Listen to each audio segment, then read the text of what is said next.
Alaska, the continent in the Inuit language. Libby is a young American full of energy. After her studies, she decided to come back to live in Homer, where she was born, to be as close as possible to the mountains and to the sea, her two passions. The myth of Alaska is what brought Lionel here. This French globetrotter became a guide in the Katmai region, land of grizzlies, a virgin land with the largest population of brown bears in the world.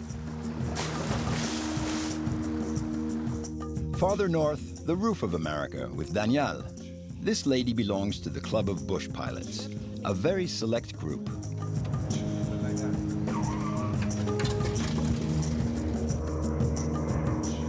There was a year that I spent in Alaska. My first year, I never had a car. I went everywhere by an airplane or a mountain bike, so. And to me, that was a dreamland, or still is.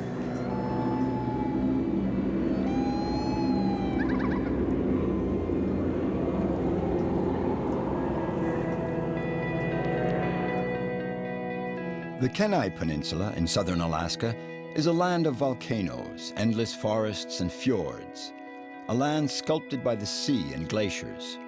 Living here means accepting nature's implacable law: cold, snow, winters that are 7 months long, rain, mud, mosquitoes in the summer, and Libby loves it all.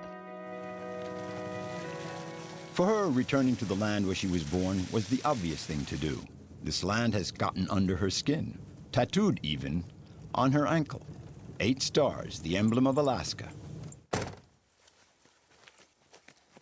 After I finished university, it was a pretty easy decision to come back to Alaska. It's just a wild, open place where there's still a lot of room to breathe, and you can be far away from all the hassles of traffic and shopping malls and cars and just too many people, and you can get away to where life really is, which is in the mountains and in the forests, just natural wonders.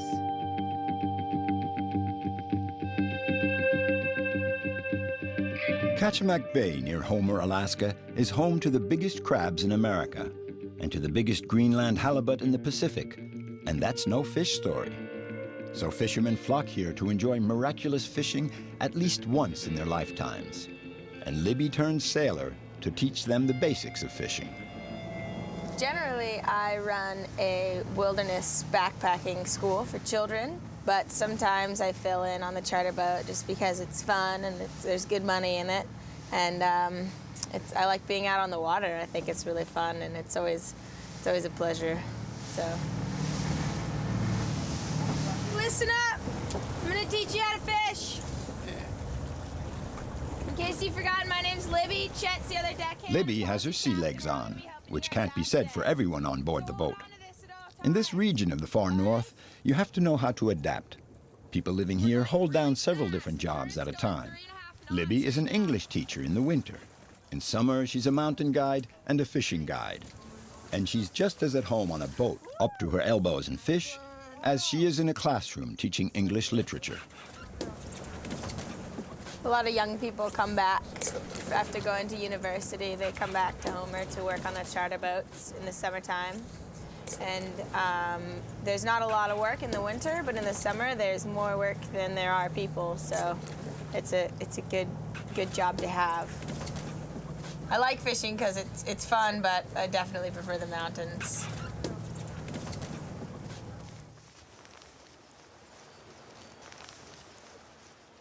At Libby's place, there's no running water, just a little cistern to collect rainwater that has to be boiled. As for the toilet, it's outside, summer and winter. Her farm, constructed by early 20th century immigrants, has a long history. The house was built on land granted to pioneers to grow food for the early gold hunters seeking their fortunes in Alaska. This little house has been home to a good many dreams. It's the oldest farm in the region, and now it's home to Libby's dreams. Yeah. Avon is the grandson of pioneers from Switzerland, farmers who came in the 1930s. He also has decided to stay in Alaska. Like Libby, the mountains are in his blood. In Alaska, I feel like there is towns and the wilderness goes out. Everywhere else in the lower 48, I feel like the wilderness is always surrounded by the towns, and so people go from the towns into the wilderness. But in Alaska, because it's so big still, the towns are very small and we go out, and so it's the further you go, the more danger and just the more adventure and the more opportunities there are to see things that have never been seen and to go places where no one has ever been. So I like Alaska for that reason a lot.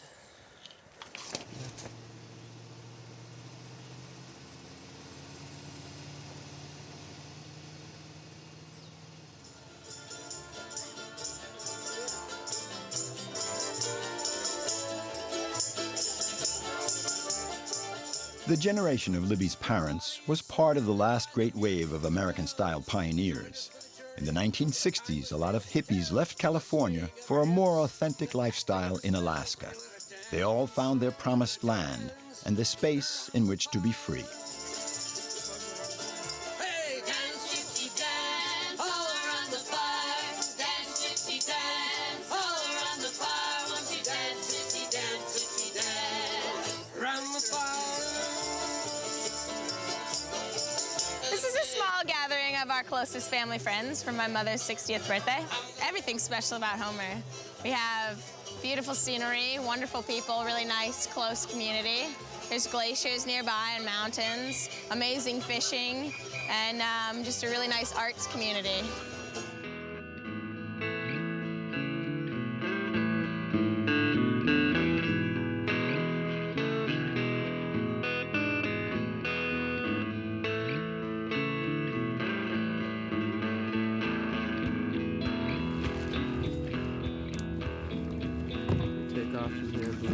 Libby and Avon have just opened a new climbing route on one of the mountaintops across the bay.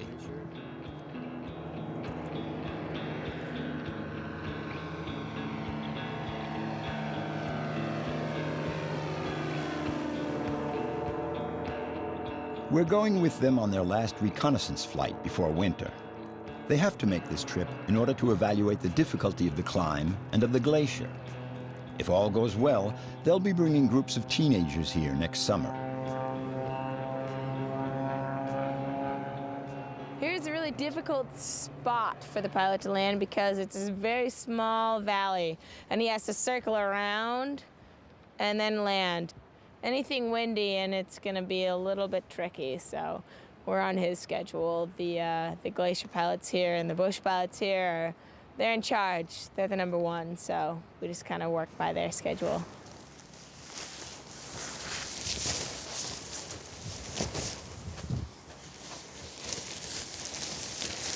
There are a few things that I love more than being away from everyone else. I'm a very solo person. And when I'm out here in the wilderness, that's where I really feel at peace. Because there's nobody to tell me what to do. There's nothing to distract me from myself or from the world around me, and I can really focus on what's most important to me, which is enjoying life. One place for sleeping, another for eating. One has to take all possible precautions to avoid unpleasant surprises. Bears are everywhere in these mountains. We try to put everything away so that bears don't come around and can get into our camp. Can set up I do my fire like my grandfather taught me to do my fire.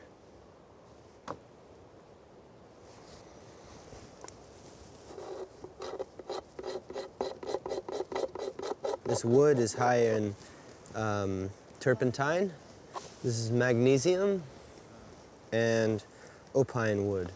And the magnesium, when it's lit, it burns very hot. So the two of them together, this wood helps the magnesium catch on fire.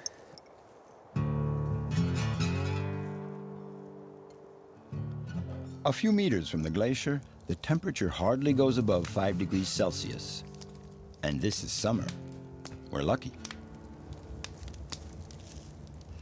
But we can't sit around the campfire for very long.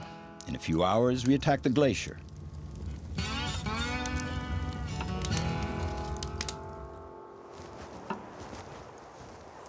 There are dozens of ice fields in the Kenaï Peninsula, some of the largest in the world, and most of these frozen seas are practically inaccessible. This morning, the elements are against us. On the other side of the Pacific, thousands of kilometers away, a typhoon is starting to blow. We can feel it even here, and the mountain amplifies its effect.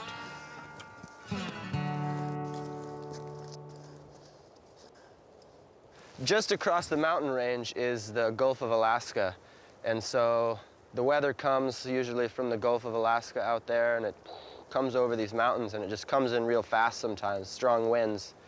And because the glacier is very cold, it creates winds all on its own too that come and rush down the glacier sometimes. So those are some weather concerns we have to think about.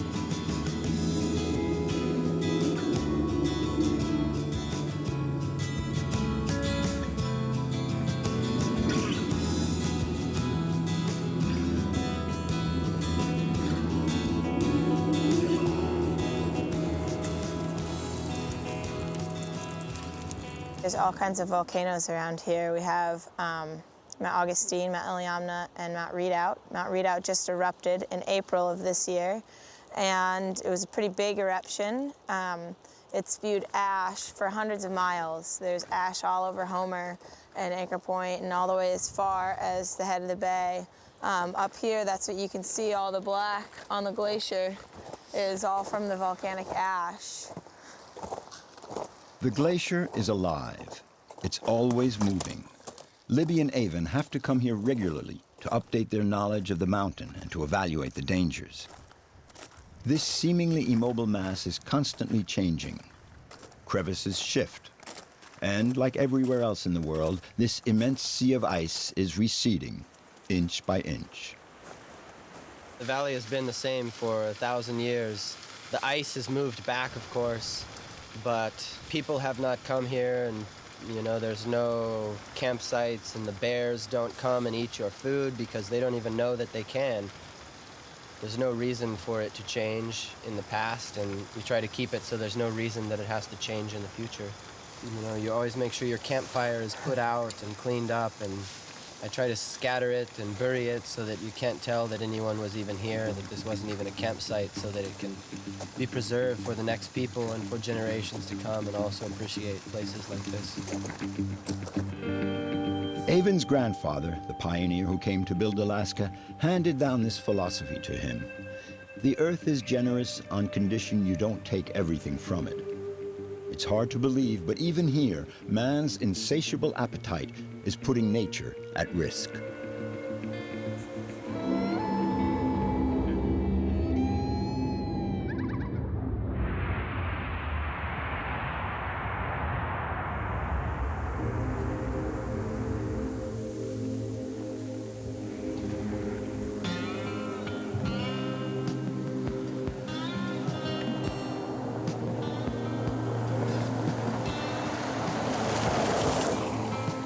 From the Paris suburbs to the vast stretches of Alaska, there are many worlds to cross. Lionel has seen them all, urged on by his yearning for adventure. I came to Alaska 30 years ago, so I've been here for 30 years. At first it was so I could make money to continue traveling, and I ended up staying. I was taken in by Alaska, captivated by the nature. In the beginning I traveled around all over, by plane, by snow scooter, and then I wanted to share it all with other people, so after having worked as a baker and in restaurants, I felt like doing something a little closer to nature. I sold all my businesses and started working as a guide. The seaplane is the only way of getting to where we're going. Lionel is a nature guide, and his specialty is brown bears, the grizzlies that are the pride of the Alaskan people. Okay, seatbelts on, everybody? Seatbelts? Yeah.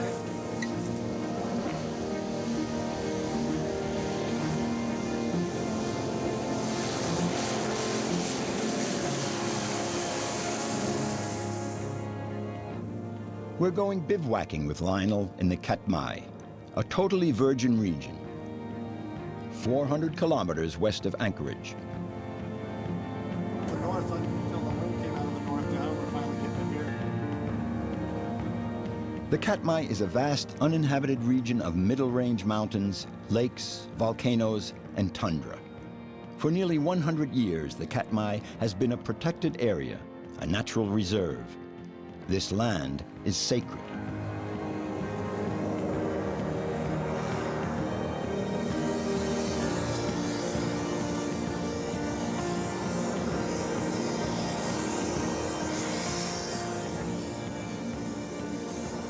Two or three times a year, Lionel sets up camp as near as possible to the bears. This time around, he's here with a team of animal photographers from Europe.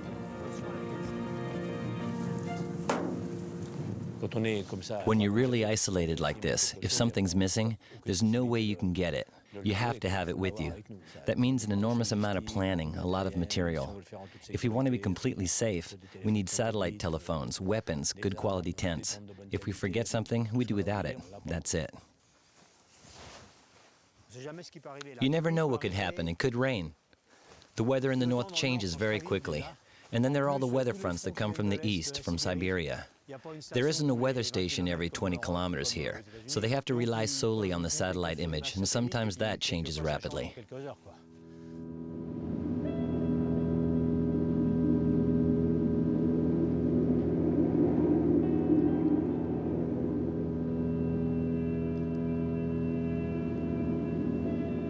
This is the last sanctuary for one of the most legendary of animals, the brown bear.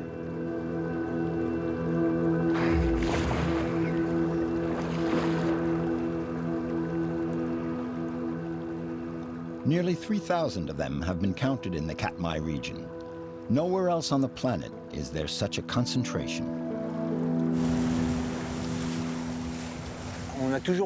You always want to stay with them a little longer. Really, these animals are so mysterious and captivating, close to us. It's like our childhood teddy bear come alive. At the end of the summer, the bears gobble down quantities of Pacific salmon.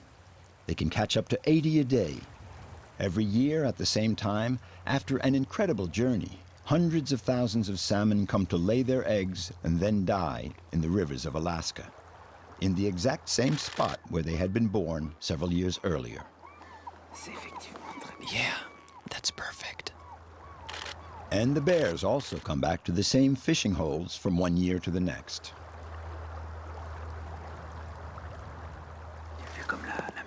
The mother is dominant because she's managed to get rid of the male. With 2 cubs, she took enormous risks.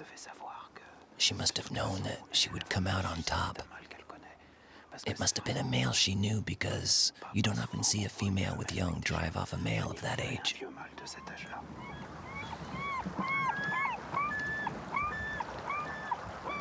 The grizzly and the polar bear are the largest carnivores on Earth. The male grizzly can measure 2 meters 50, weigh 300 kilos, and charge at 50 kilometers an hour. It's always really impressive to see just how fast these huge hulks can move, to see the speed at which they run, because they're really huge creatures. They always come across as clumsy, but when they take off, they can move.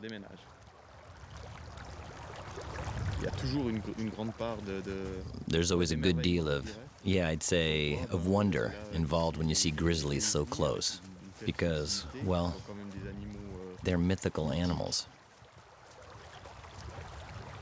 This is the end of the road for these bright red salmon. They're living their final hours. They're exhausted, and so they're easy prey. And that works out well because the bears have only a few weeks left to feast on them. This is their last big feed before they return to their lairs for the winter. But a Pacific salmon, however tired it is, won't go down without a fight.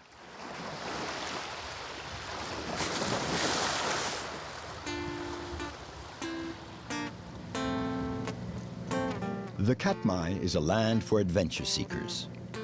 Patrick started out in Colorado, and in several stages has traveled more than 5,000 kilometers in his little plane before finally flying over this territory, where he has come to fish trout. Well, I enjoy the flying more than the fishing.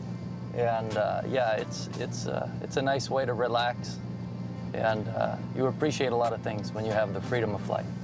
You got to be careful, and you have to know your limits, and the way to stay alive is to be more conservative. But as you're here more, there's little tricks that nature tells you that nature's changing, and if you're aware of that and safe, it's a good time.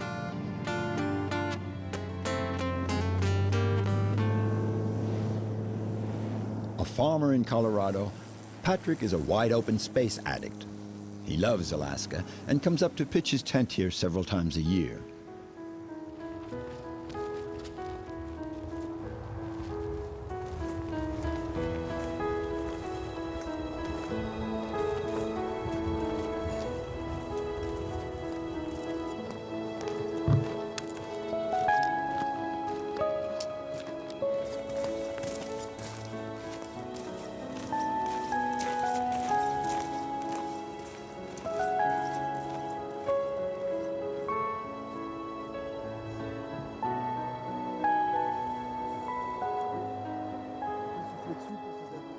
Sometimes we bring friends and family.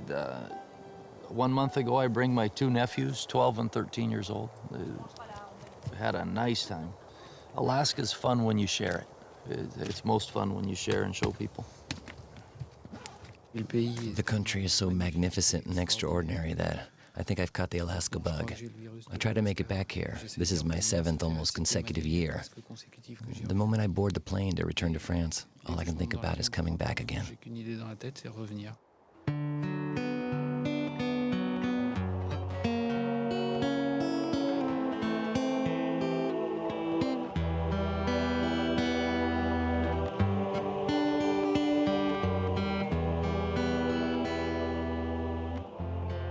You know, I feel very, very, very fortunate.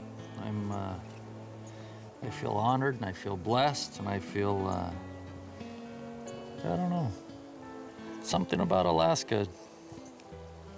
You can't explain it. This river right here might be the best rainbow river in the world, and to be here first, all by myself, it doesn't happen too often. The Katmai is Alaska's horn of plenty. Where man and animal cross paths, the extraordinary becomes possible.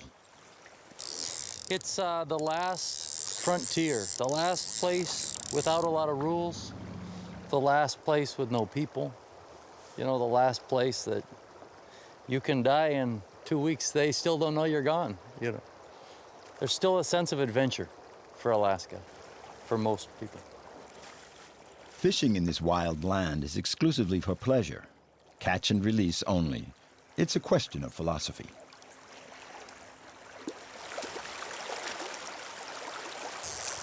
Right now, the trout get in behind the red salmon. The salmon are going up the rivers to spawn and lay their eggs. So right now, the trout will get behind the salmon. Slow down.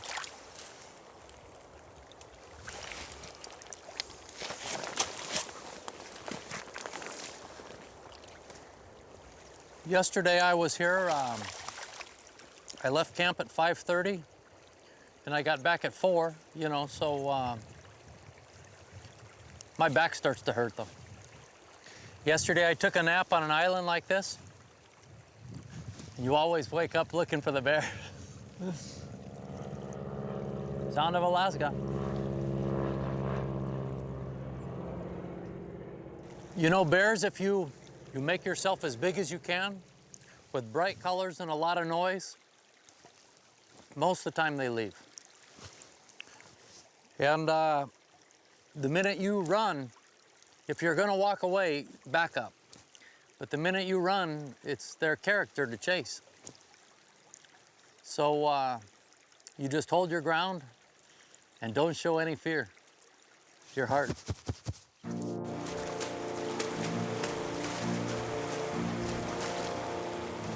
This land is a magnet, in spite of the danger. Setting foot here is like delving as deeply as possible into yourself. It's an unforgettable apprenticeship of freedom.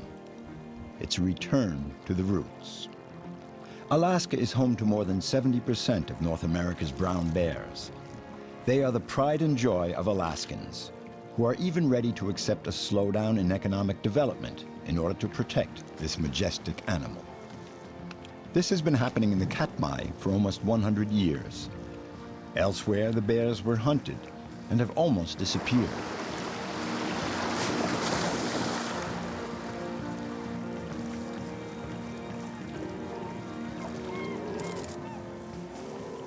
After a few hours' walk in the river, we find ourselves face to face with a whole family.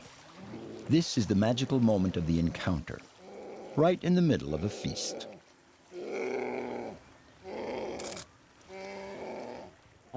We try to get as close as possible to get good photos, but the bear's a huge predator, so there's always a risk.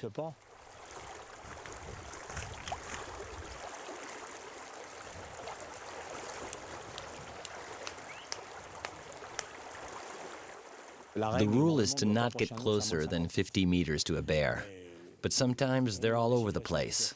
And if you back away from one, you find yourself closer to another bear. So in fact, we're quite often only 15 to 20 meters away. I found myself surrounded by bears, but they didn't show any sign of aggressivity. The most important thing to do is make yourself known to the bears so they can identify you. They're gone. Come closer. There's a female and 3 little ones.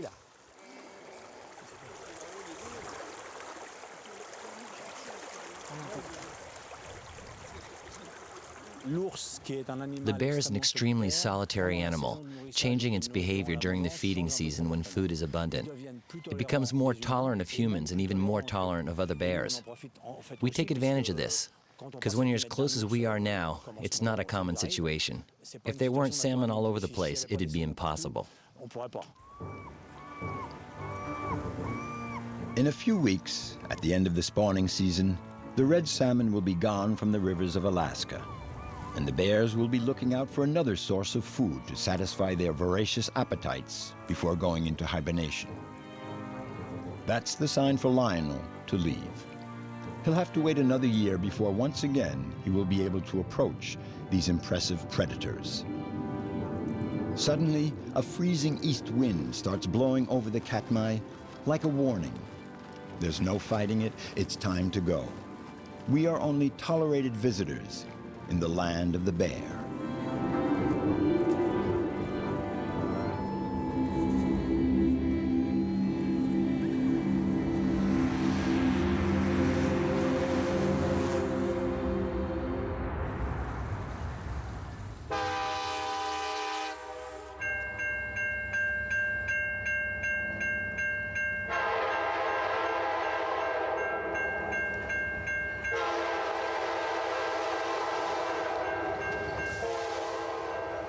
Talkeetna holds a special place in the hearts of American pilots.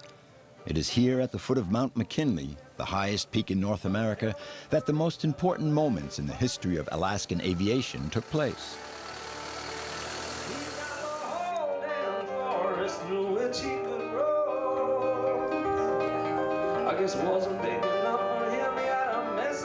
This village remains the dream of many pilots even today. The airplane is still the easiest means of transportation in Alaska. Pancake breakfast at the old log cabin store. Sprinkle through the window, don't you bother with the door. Go on into the kitchen, fix yourself. Danial is one of those famous Alaskan bush pilots who have the reputation of being among the best in the world. She can fly in the worst of conditions.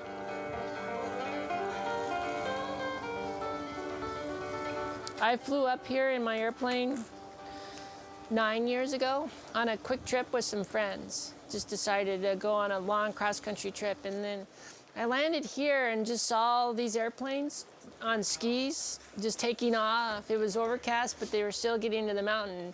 Never saw McKinley, but just knew they were going up someplace and landing on a mountain with skis, and just was, yeah.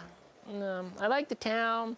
There was good music in town, and just, I don't know, it just felt like a cool place. I can leave here and go fly up into the mountains, go hiking, go around a corner, run into a grizzly bear, and so you kind of feel like you're not living a protected life. It feels alive. About 80% of the state doesn't have any roads to it, so airplanes are the normal day-to-day travel. At one point, about 80% of the people that lived in Alaska had a pilot's license. And about 50% of the people had airplanes. So some people learned to fly, not because they loved it, but because they needed to get to their house or cabin. In winter, the extreme cold brings everything to a halt. Come spring, Danielle gets more and more missions. She drops climbers off at Mount McKinley's base camp.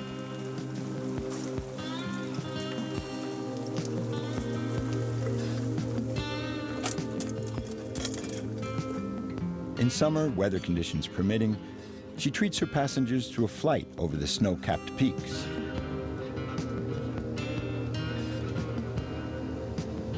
Oh, we're flying up to the mountain. Yep, and up to the McKinley.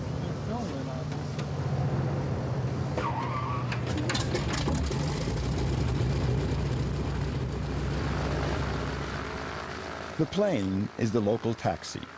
It's the bicycle, too. It's a bus, and sometimes it's even a pickup truck. Flying from morning to night, that's why Daniel left the boondocks of Colorado to come live here.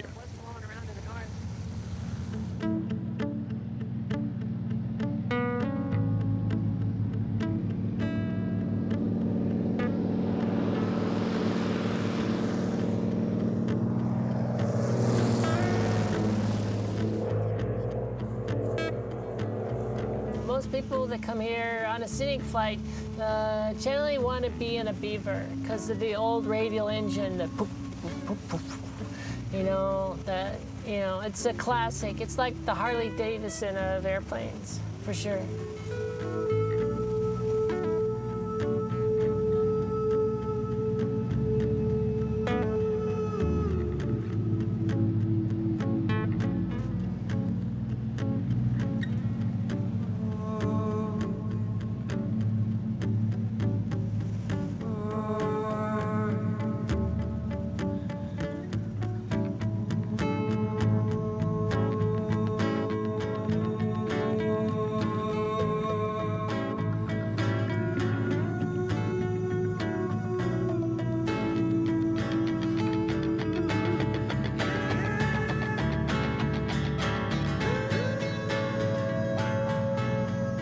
The more I get into the backcountry, the better I feel.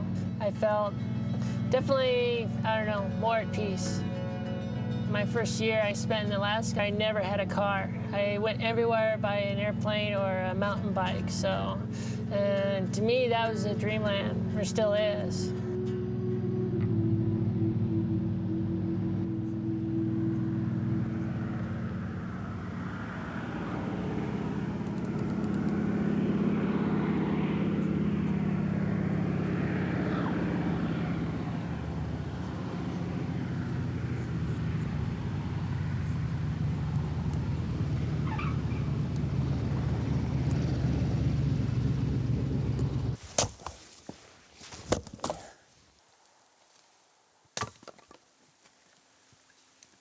It's common not to have electricity for maybe 2 days, 3 days in the winter.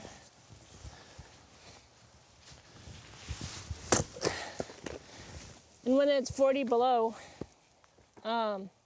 everything will freeze after 1 day.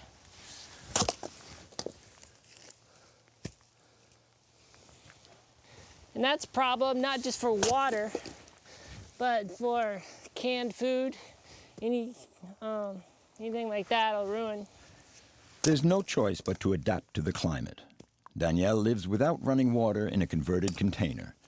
She chose this life far from material constraints precisely because it gives her just what she needs, and no more. Enough to eat, to live, and above all, enough to dream. The essentials. It's hard to explain, but I don't feel alone. feel connected to everything that goes around. Whereas if I'm in a city or more people, I feel more lonely.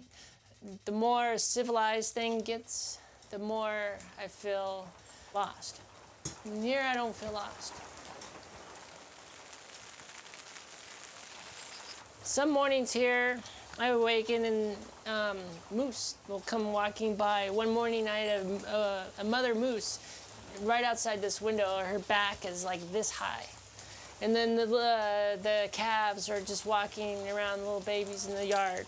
And so you are reminded on how basic it is, necessities of life.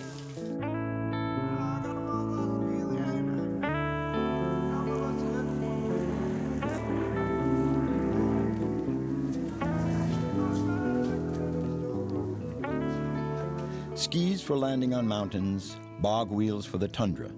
Danielle knows how to handle it all. In no time, 3 shakes and a few turns of a wrench, she changes her plane's landing gear. I grew up in Colorado, and my dad, my brothers were all car mechanics and airplane mechanics. So weekends were out at the airport, and weekdays were in the garages. I like mechanics. I grew up around it, so yeah. Daniel, going? Good. How's it going? Good. Ready to go rafting? I am ready. Awesome. Let's go check out where we can land.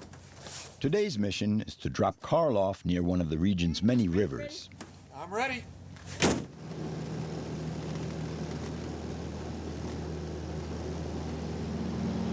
In less than an hour, Carl, an adventure hunter, will be out in the bush.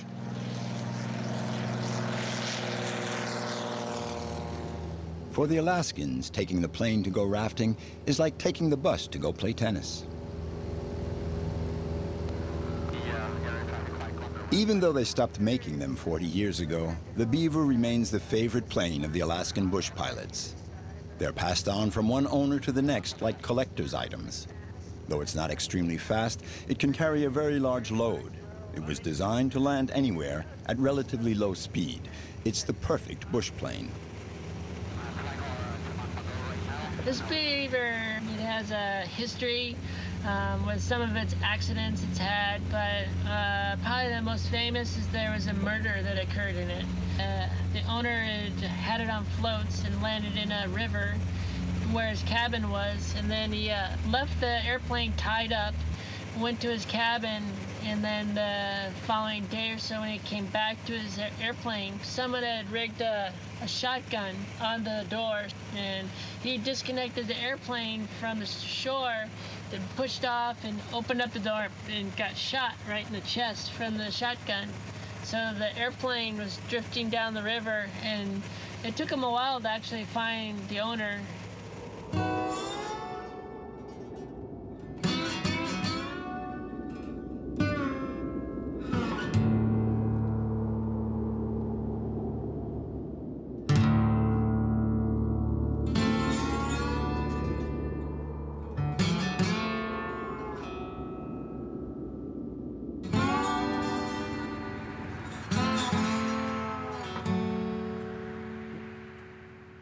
Danielle doesn't use landing strips, but just plots of open land, one more improbable than the next.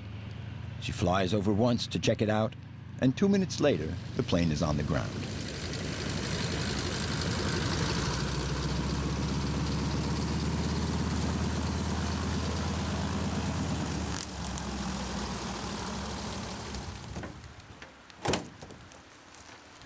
Cool. Well, have a good trip. Okay, thanks, Danielle. Bye-bye. Have a safe flight back. Yep.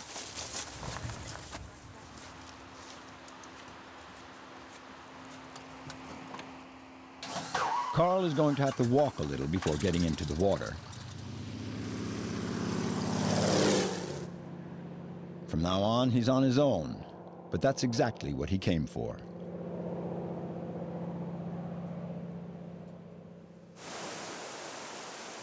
If there's a problem, he'll have to work it out for himself.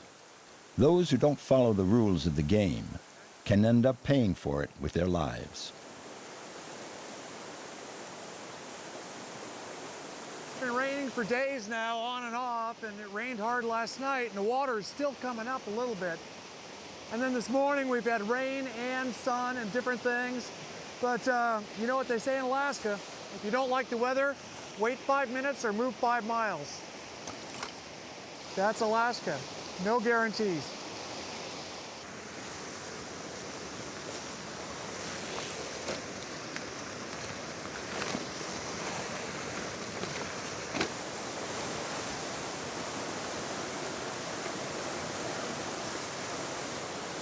It's become popular recently, pack rafting, where we take these rafts of about 2 kilos and we carry them into the wilderness and find some river to run out in the middle of nowhere.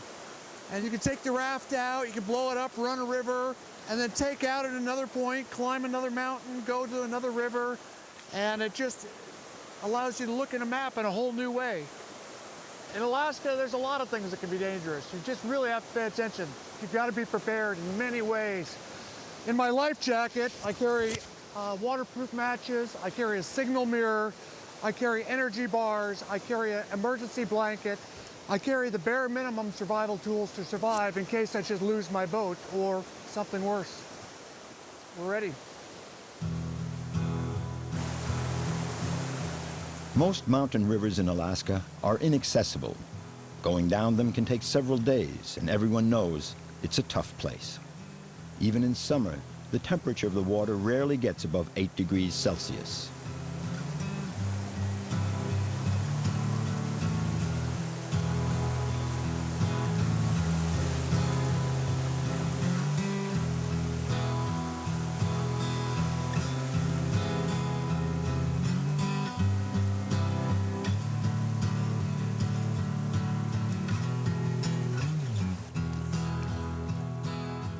Enjoying simple moments like this in a breathtaking landscape.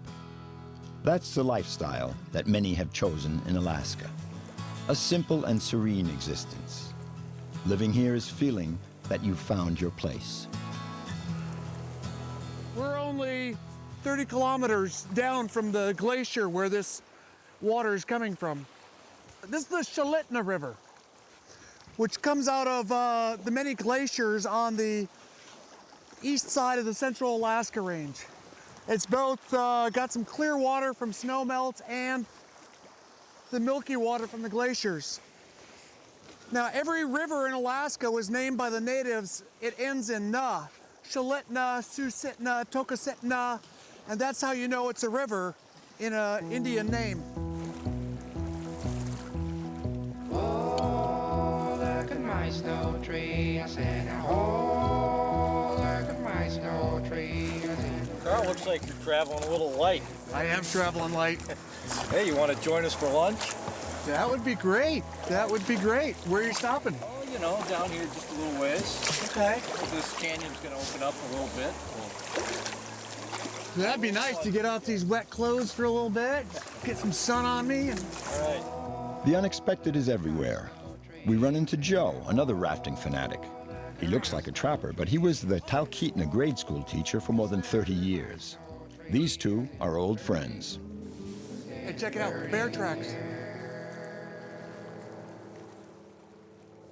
The strength of the people living here is that they're at one with their environment. When summer's over, you have to get ready for the cold, ice, and snow. And yet Joe and Carl wouldn't give up Alaskan winters for anything in the world. That's when they can really savor their Alaska. Well, I think there's a lot of emotions involved with being in the wilderness. For one, you have to be very honest with yourself, because if you make mistakes, you could easily die out in the wilderness. So you have to be careful, and you have to respect the wilderness, for one thing. You really get to appreciate your place in the world. We have to live on nature's terms. We can't change nature to live on our terms. So we have to accept it, and we have to see our part in how we fit in. You know, there are still wild places where you can disappear. I know you can still hike out into some wild places and try to make your way and live off the land.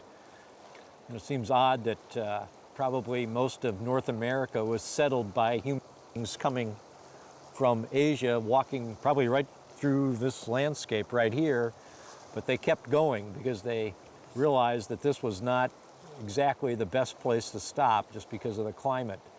But now, you know, more and more of us are saying, well, you know, that that place was worthwhile. Let's come back and see what we can make of ourselves in that space.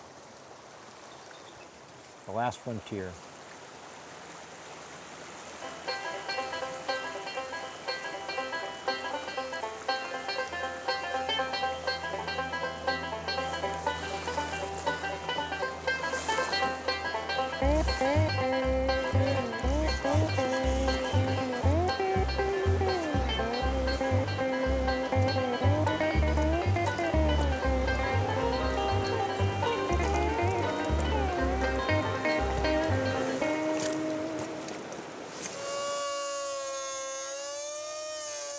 This is the dream of everyone living in Alaska.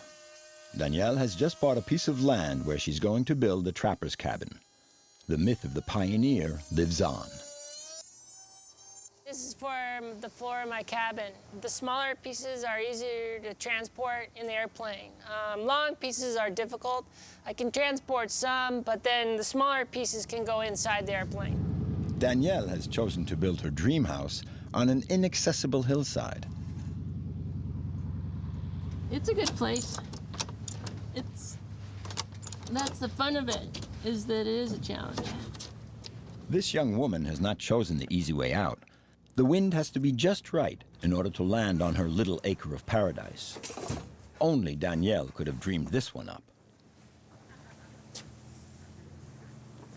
I need the wind to blow in the right direction in order to land. Either it needs to be really calm or the wind has to be from the right direction. So it can be small windows of opportunity to land there. Her own plane is a 1956 canvas-built Piper that looks like something straight out of a cartoon strip.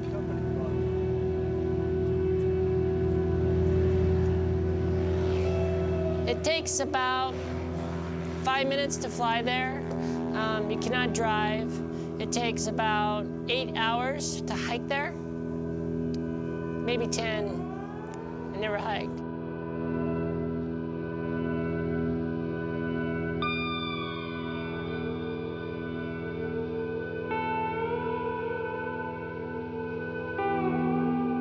I feel alive for sure. Usually like an early morning before everybody's awake, when you first take off and feel the airplane leave the ground, and it's just the smooth, cold air, and it's just like flying up into a blanket. It's pretty dreamy. I don't know how you could beat that. It's just amazing. I feel fortunate that I'm obsessed with something so fun.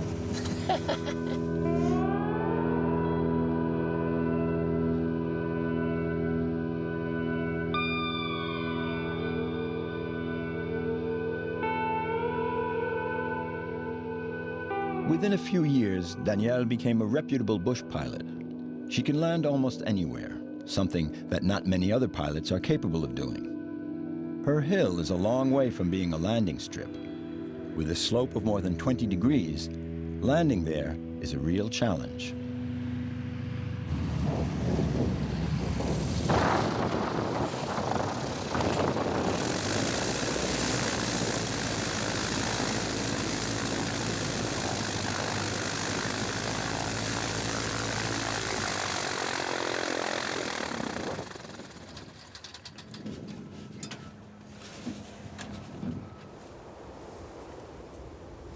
Danielle's plot of land is unique.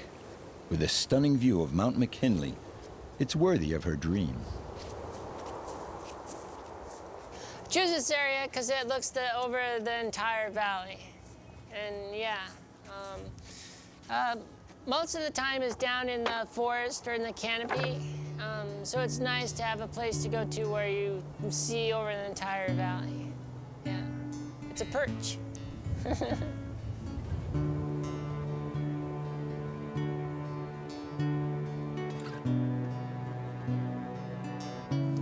Alaska is the roof of America, yeah. And then this is an awesome roof of the Susitna Valley. Yep.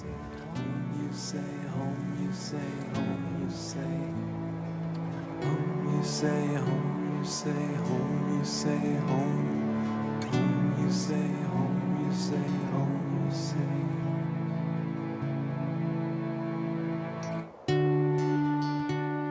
The kingdom of extremes, Alaska, land of pioneers and the gold rush, carries on and on, nourishing our dreams. That's why so many men and women on a quest end up here. In the end, perhaps the true gold of Alaska is freedom.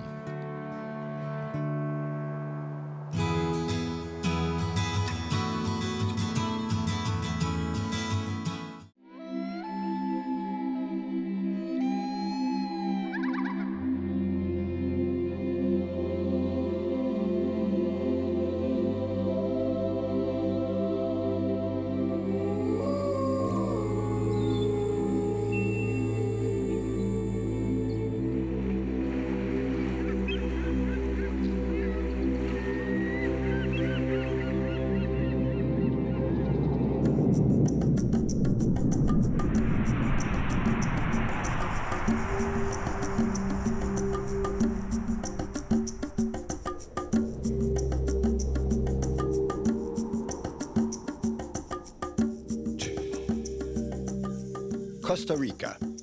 This small Central American country boasts an extraordinarily rich biodiversity. Nearly 1/3 of the land is made up of natural reserves and national parks. On the west coast, the long Pacific rollers lure surfers from all over the world. We meet Eladio on this vast deserted beach bordering the virgin forest. He's chosen to make a new life for himself here between the volcanoes and the sea. Manolo is an old, lonesome cowboy. He lives near the Nicaraguan border in the region of San Juan, one of the most isolated regions of the country. Then to the south of Costa Rica, where we'll plunge into the heart of the jungle in the Corcovado, the country's largest national park, to meet Claudine, a biologist fascinated by this lush forest and its inhabitants. I came here because it makes me happy. I'm working for the planet. It's a mix of science and adventure. A blend of science, passion, mystery, and adventure.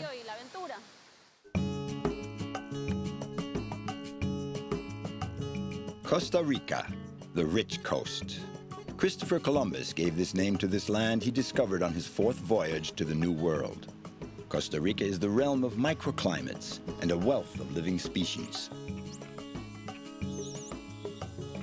This small Central American country owes its natural riches to its unique geographic situation, for it straddles North and South America and is under the influence of 2 oceans.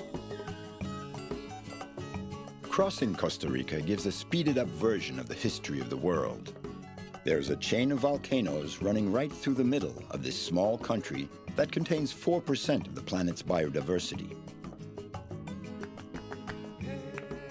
Costa Rica is working to achieve a perfect equilibrium between economic development and respect for the environment. It is hoping to become the planet's first carbon-neutral country by the year 2021.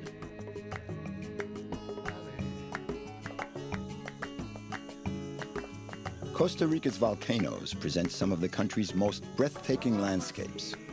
These nearly perfect cones are constantly monitored. Of the 116 volcanoes that dot this land of mountain and forest, 5 are active and can sometimes be dangerous. Between the Caribbean Sea and the Pacific Ocean, the chain of volcanoes influences the country's climate and vegetation. Arid and dry in the east, humid and lush in the west.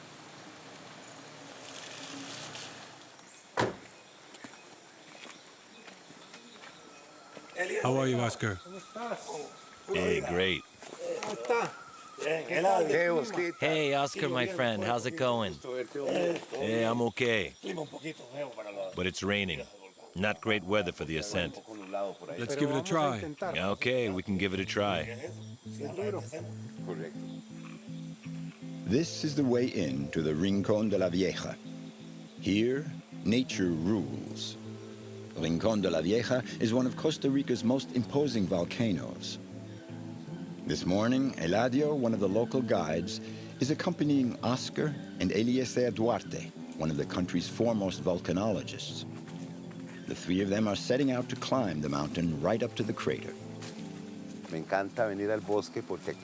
I really like coming into the forest. I enjoy it here because it's cool.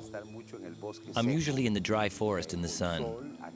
Here it's cool, and it rains a lot. There are tall trees and it's green. I feel a lot of energy. I feel good. It recharges my batteries and gives a boost to my morale.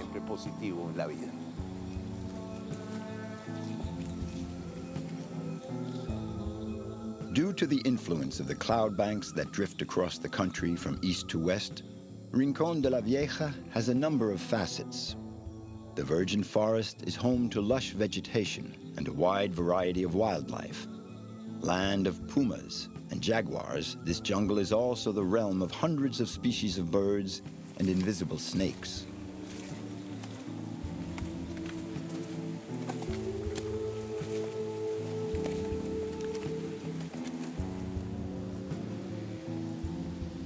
The Rincón's most recent eruption of steam and ash was in 1997. The ground bears the traces of 20,000 years of volcanic activity. This cascade of magma boulders, covered with vegetation, is the only way up to the summit by the north face.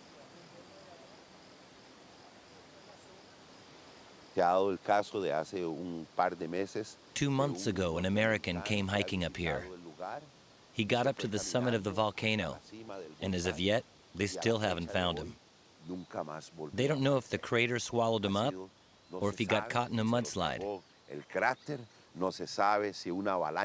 They looked for him by helicopter. American specialists came. The top guides were out searching for him. People like Oscar here. A lot of rescue workers came. Even the Red Cross came with dogs. But there's no trace of him. He disappeared.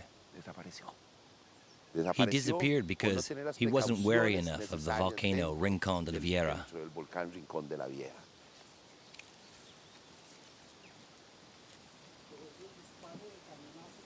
We can't see the summit that's 400 meters higher up, for it's shrouded in clouds, as it is most of the time. Eladio, Oscar, and Eliezer know very well that they have about 1 chance in 4 of the Rincón's crater being visible. In this landscape that looks like the mouth of hell, they can only hope that Eliezer, the volcanologist, will be able to carry out his observations. There are fumaroles all along the path to the summit. The volcano emits gas from this hole. It's mostly water vapor. 96, 97% water. How hot is it? 70 degrees Celsius. It's mainly rainwater, and when it falls, it trickles down and hits a hot spot. Then it evaporates. Here we're in direct contact with the heart of the earth. And Eliezer is measuring the heat inside the earth.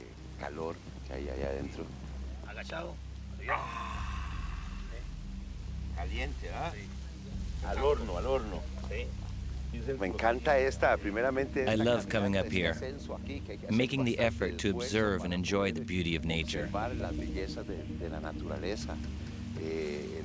This spot is so charged with energy. Just knowing you're so close to this giant, to such an ancient volcano. It's a long climb. It will take 5 hours. Since they've left the forest, the wind has started to blow and the temperature has dropped about 10 degrees Celsius.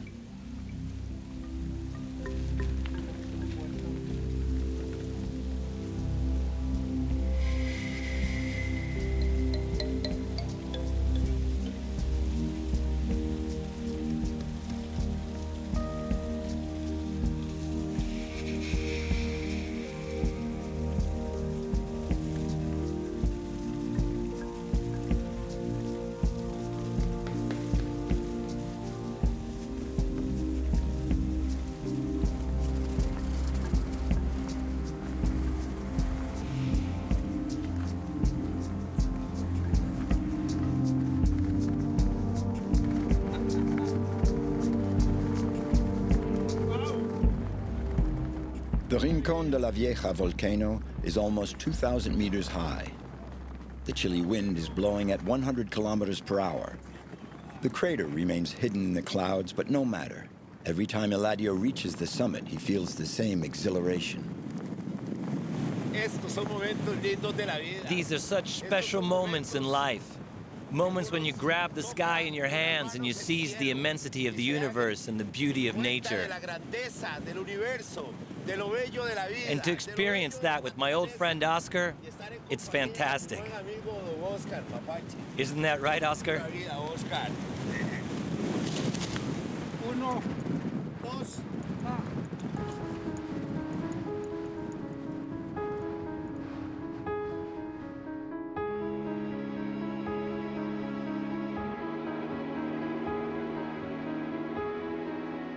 These volcanoes lie on a vast chain of mountains that runs all the way up South and North America, from the southern tip of Chile all the way up into Alaska. Between the Caribbean Sea and the Pacific Ocean, Costa Rica is situated at the intersection of 4 tectonic plates. It's a zone of sliding and grinding where volcanic eruptions and earthquakes take place regularly. Around the volcanoes, nature is thriving. And that's why Eladio has chosen to live here.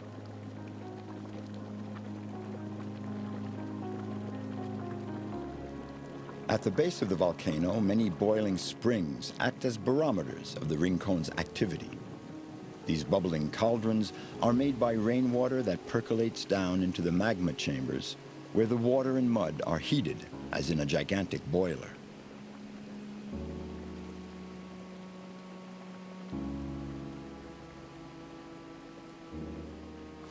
Costa Rica's volcanoes are all closely monitored.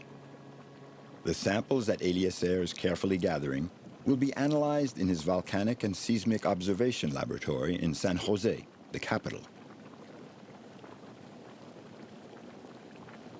This spot is off limits to hikers. If you put your foot in there, you'll get a 2nd-degree burn right away. It can even strip the skin off.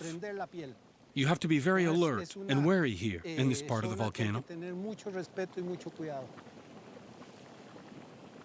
It's very beautiful. All the colors and all this activity. The internal dynamics of the planet that emerge at the surface here.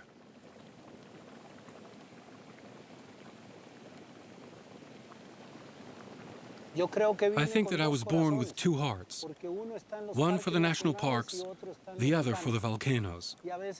And sometimes the 2 hearts beat as one because a lot of national parks are also volcanoes. It's a double joy.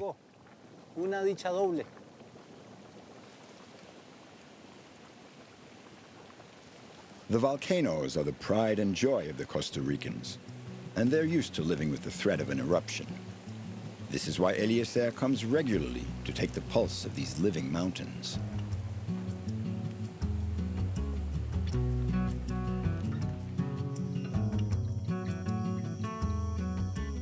It's 5 a.m., and in his home halfway between the sea and the volcano, Eladio is ready for action.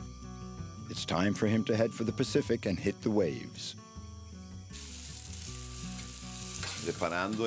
Today I'm going surfing, and this is going to give me the energy I need.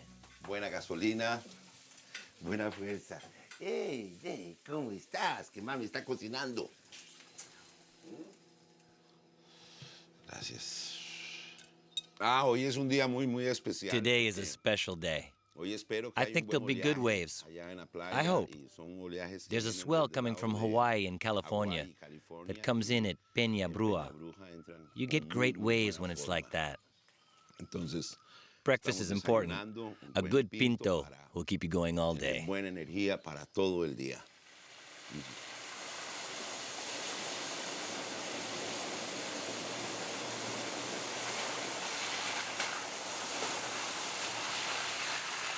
Costa Rica, along with Australia, is the only place on Earth where there are dry tropical forests like this one. It's a paradise for all sorts of reptiles, iguanas, boa constrictors. It's also home to these arboreal acrobats, the white-faced capuchin monkeys.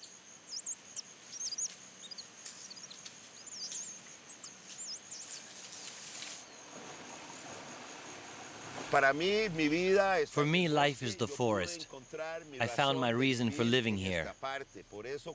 That's why I get goosebumps when I'm driving. I find it so moving entering into a sanctuary. The spot is incredibly beautiful. This place plays a very, very important part in my life.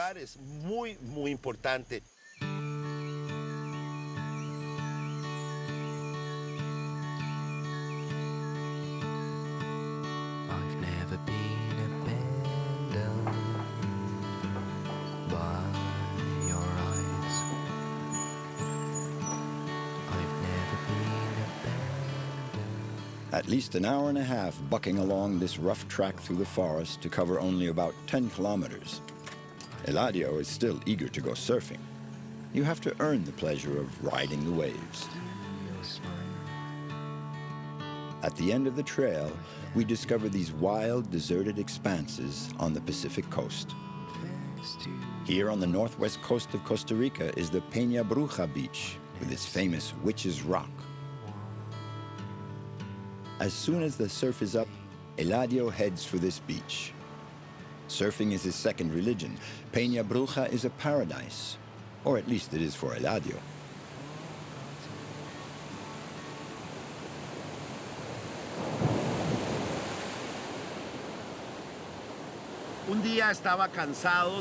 One day I realized that I was at the end of my rope. I was burned out. I was an alcoholic. My life was a mess. I was tormented. I was unhappy. I had a job and I had money, but I wasn't happy. One day I decided to come here to recover, to get back in touch with myself. A force drew me here.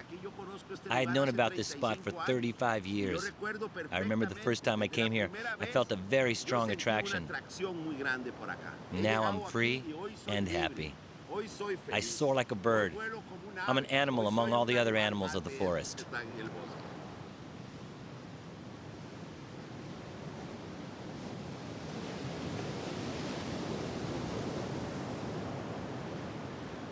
A few years ago, after a motorcycle accident, Eladio realized that he had reached a point where he had to turn his life around or lose it.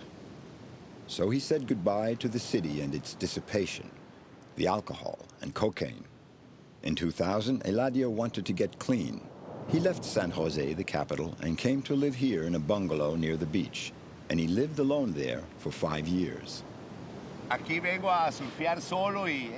love surfing alone in this paradise. There's no one around to hassle you. Surfing is something you just can't explain. It's a great way to recharge your batteries. After a good day of surfing, I come home and I feel happy. I feel totally at peace.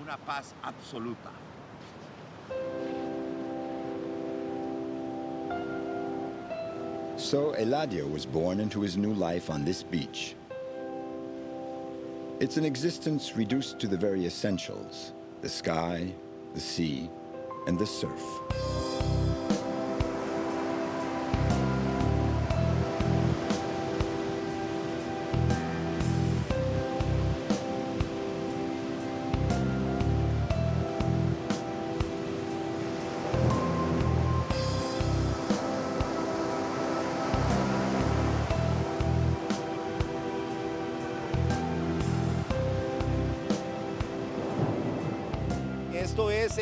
This spot is good for you, for everyone, young and old alike. This place is magic,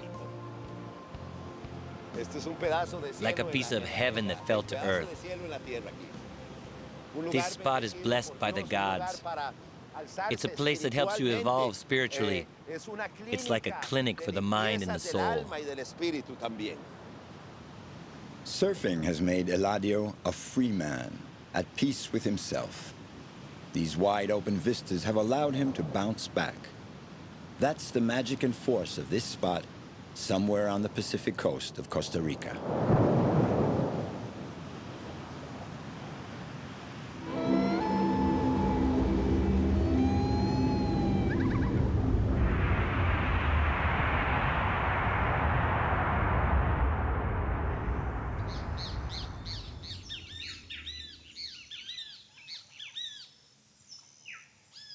On the other side of the chain of volcanoes that makes up the spine of the country lies a vast territory that most Costa Ricans know nothing about.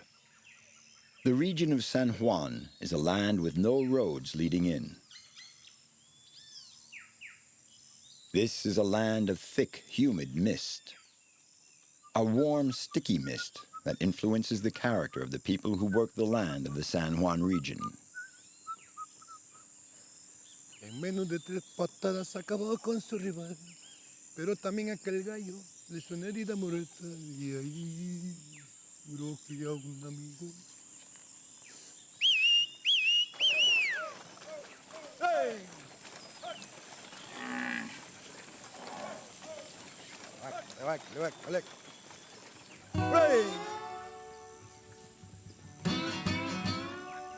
This is where Manolo lives.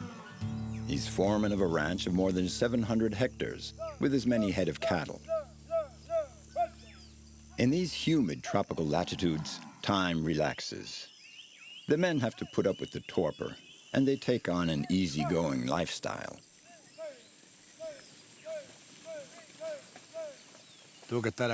This is where I grew up. My life is here. My life is cattle raising. The city just wasn't for me. Living here is the most wonderful thing in the world. I have my daily routine. Every day I get up at 5 a.m. and I go to bed at 6 in the evening. I don't even have a television.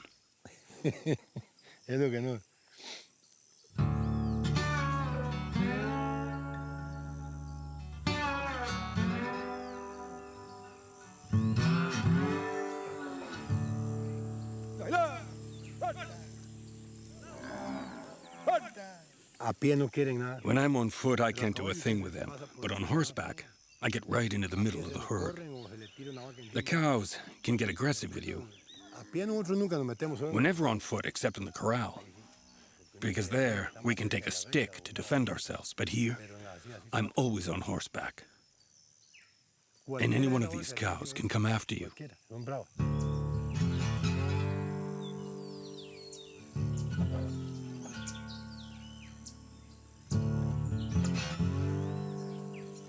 The spirit of the far west and cowboys hovers over Manolo's ranch.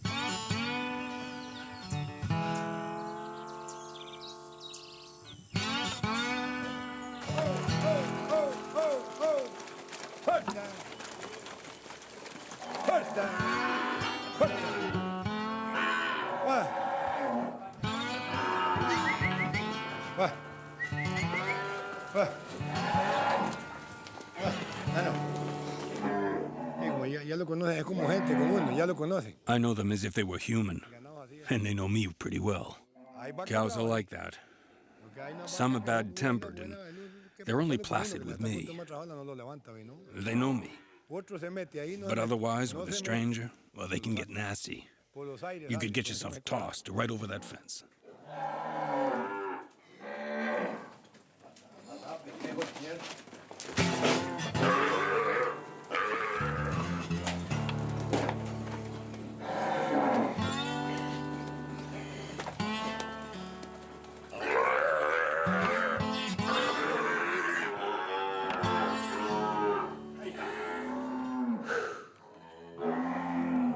It's hard work roping all these calves.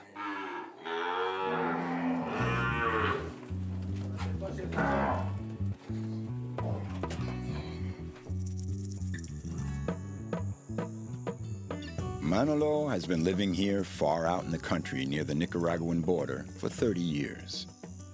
The farm he manages belongs to a rich family in the capital. Manolo is the foreman. He's in charge of everything. He is, in fact, the boss. To live here, one has to be able to put up with extreme isolation. Manolo has no running water or electricity in his house, and the nearest village is more than half an hour away by rough track. So getting sick is a very bad idea. But Manolo swears that the only thing he ever catches here is a hangover, once in a while.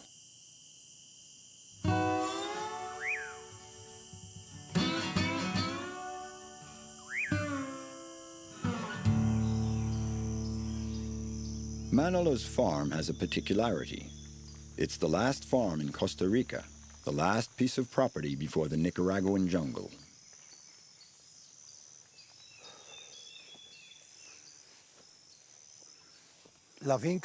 From the boundary here back to the farmhouse, there are 700 hectares. And on the other side, there you have Nicaragua. This little plaque marks the boundary between Costa Rica and Nicaragua. And this border has only been open for the last 20 years. Before then, there was the war. You couldn't cross. This whole area was mined. And the Nicaragua army had camps here. You couldn't get across.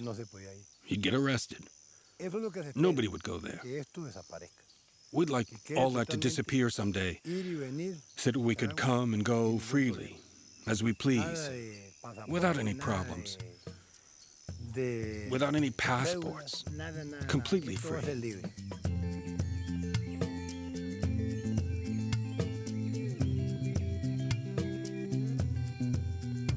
Manolo dreams of a world without borders. A utopia? Perhaps.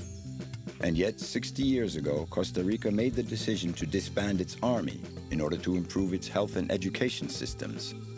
It's the only country on earth to have laid down its arms. The Rio San Juan is a legendary river. It's a natural frontier between the two countries and flows from Lake Nicaragua to the Caribbean Sea. In the 18th century, it was a hideout for Caribbean pirates. Then, in the 19th century, during the California Gold Rush, the gold was shipped through here from San Francisco to New York. It was a safer route than the Far West, and above all, it was shorter than the route through the Strait of Magellan on the southern tip of Chile. A few years later, they were even considering making this river a canal to link the Atlantic and Pacific Oceans. The canal was eventually dug in Panama.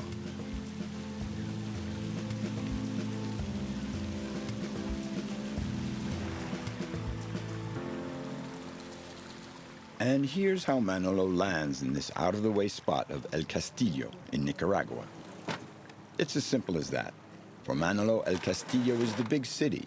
It's his Sunday outing. I love to come here. I come once a month.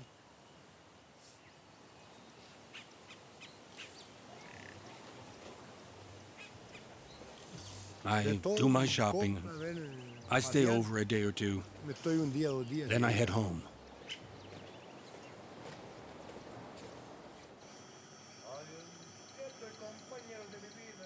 We're back in Costa Rica. There are very few roads in this isolated region. The rivers are the best way to get around and to go from one country to another. Manolo doesn't need a passport when he leaves his ranch. Here, everybody knows this local character who never pretends to be what he's not. Acuden a mi mente, recuerde esos tiempos de los bellos momentos que antaño disfruté, cerquita de mi madre, Santa Quequica, y de mi noviecita que tan chido los... 33 years old and still rolling. If only Manolo's car could speak.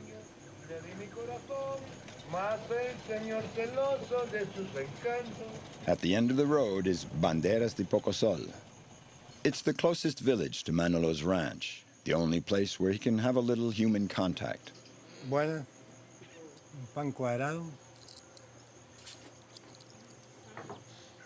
Banderas de Pocosol, the grocer, the main street, the school, and the bar.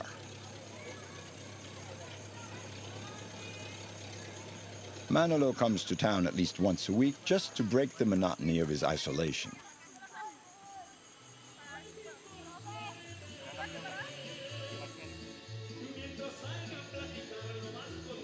The bar is steeped in melancholy, but it's the only place to get a cold beer.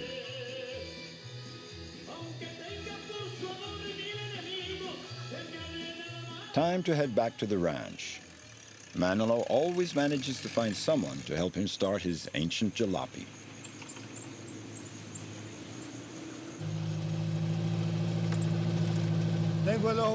My eyes are still good. The windshield wipers don't work anymore, but so what? I just stick my head out the window. Eche amigo, nomás échele llena hasta el borde la copa de champán. Esta noche de farra y de alegría, el dolor que hay en mi alma quiero ahogar. Yo la quise, muchachos, y la quiero, y jamás no la podré olvidar. Yo me emborracho por ella, y ella quién sabe qué hará. Echemos más champán, que solo mi dolor, bebiéndole a ahogar, y si la ven, amigo, dígale, que ha sido por su amor que mi vida ya se va. So this has been Manolo's life for 62 years. His love for the earth, for the animals, for the sentimental ballads his grandmother would sing. A simple existence that flows along peacefully from day to day. En menos de 3 patadas acabó con su rival.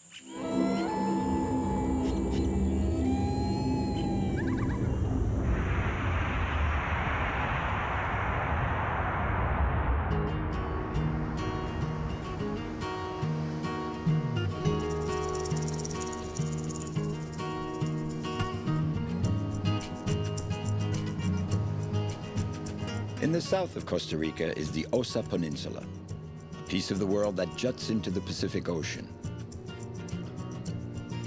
Known for its rich biodiversity, this territory is home to the largest rainforest in Central America. It's a veritable biological corridor protected by the Corcovado, the country's largest national park. The Osa Peninsula is the wildest region of Costa Rica.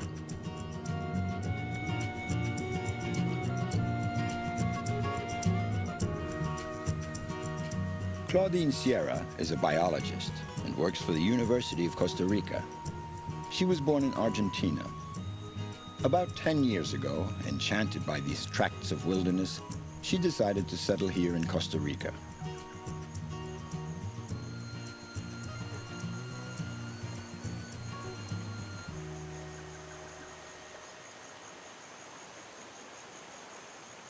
Claudine could have spent her life in a laboratory, but she prefers the challenge of the field. She has lived in Europe, knocked around India and South America, and was a professional dancer. Travel and encounters have nourished her life for quite a while now.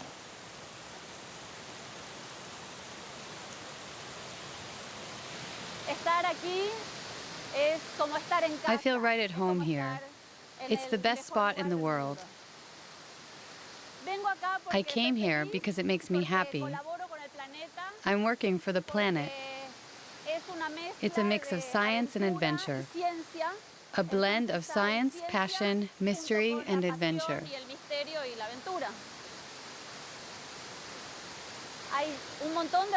There are lots of rivers like this one here, full of waterfalls and flowing into the Pacific Ocean. Further downstream, there are prospectors because there's a lot of gold in these rivers.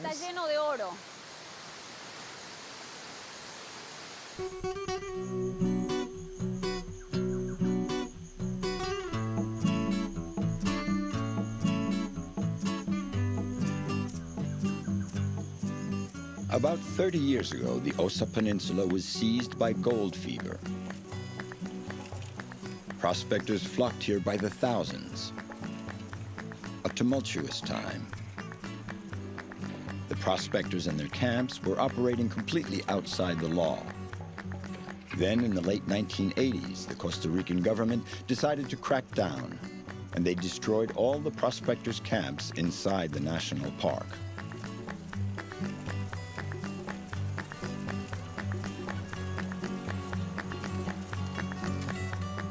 The Osa Peninsula and the Corcovado National Park are vital lungs for the planet. Claudine is working so that these exceptionally rich spaces don't vanish from the face of the earth. My missions in the park consist more in working with the people than with the plants and animals in order to protect the wildlife. My work with the community, with the local population, and with the rangers is aimed at improving the protection of the reserve while respecting the local inhabitants. I'm not doing a kind of police work. It's a question of changing the mentality of the different communities. Claudine has focused her university studies on the indigenous communities so that they may continue to live in their environment while preserving nature. Her numerous missions in the forest lead her to work with people living far removed from the modern world. In the forest, a few kilometers from the edge of the Corcovado National Park, there are a few groups of gold prospectors still camping.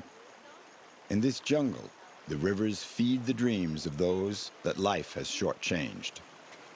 For these wretched of the earth, the forest is also a last chance.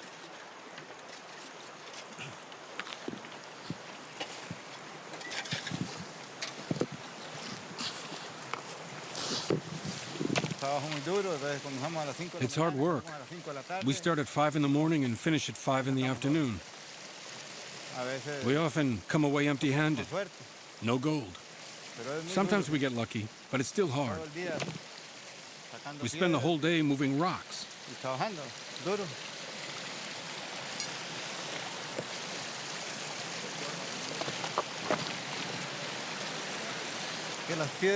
The gold is stuck in the mud and the stone. We have to wash them really well so that the gold drops into the sand. Then you can get it out. It's gold dust.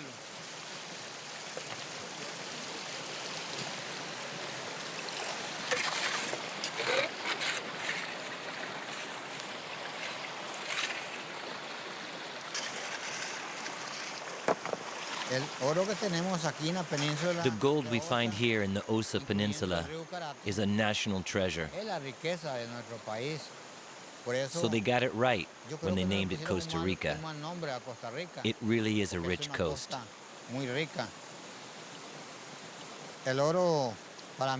For me, gold is simply marvelous. I've already found nuggets weighing 20, 21, and even 50 grams. We were working in another spot, and there we just kept finding chunks this big. But I can't tell you where it is. Reality or fantasy? Prospectors' tales are still the stuff of legends. Up to 8 meters of rain can fall here between September and December. These prospectors living in the heart of the rainforest are not completely illegal. They are tolerated. The river where they're working runs only a few kilometers from the Corcovado National Park. 45,000 hectares of jungle and mountain that the Costa Rican authorities are trying to preserve from man's rapacious appetite. In 1975, only a part of the Osa Peninsula was classified ecological sanctuary. Claudine knows that there's a lot more work to be done before everybody here becomes aware that gold is not the only treasure of this wilderness territory.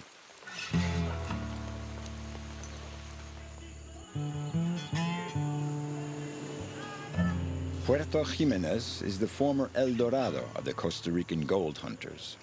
This quiet little town has become the unavoidable stopover for travelers in search of adventure. It's the gateway to the national park.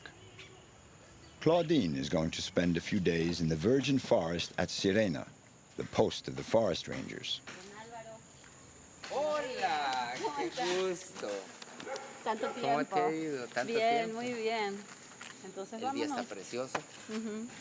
Hasta que viene sudando. Sí. Bueno, It would take several days on foot to get to Sirena on the Pacific coast, so the easiest way to get there is by plane. And the only plane in the region belongs to Alvaro. He's the only one to fly over Corcovado.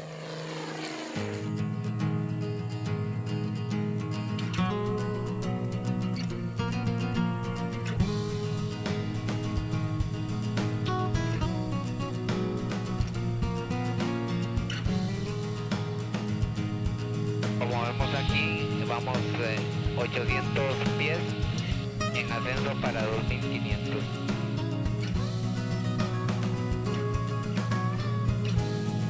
Alcanza 1.5, despega pista 3-4, cruza hacia el Coco.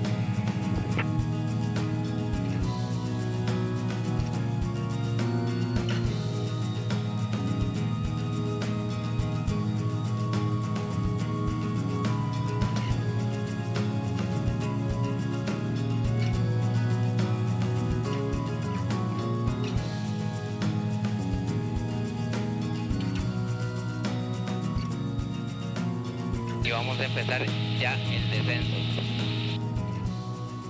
This is Sirena's airstrip, a tiny clearing hacked out of the jungle. Claudine did warn us. In the final moments before we land, everyone falls silent in the cockpit.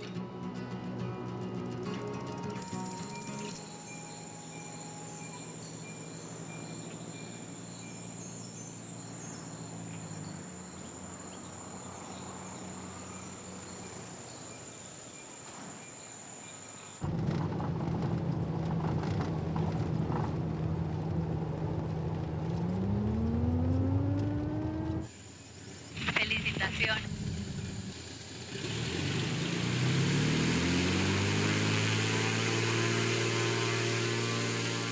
Mr. Alessandro Champion. Alessandro is the head of the ranger station. The park rangers are the guardians of Corcovado, and these two know each other well. They traced 80 kilometers of trail in the forest together to encourage ecotourism. But Alessandro has other problems right now. He's tracking poachers and illegal prospectors.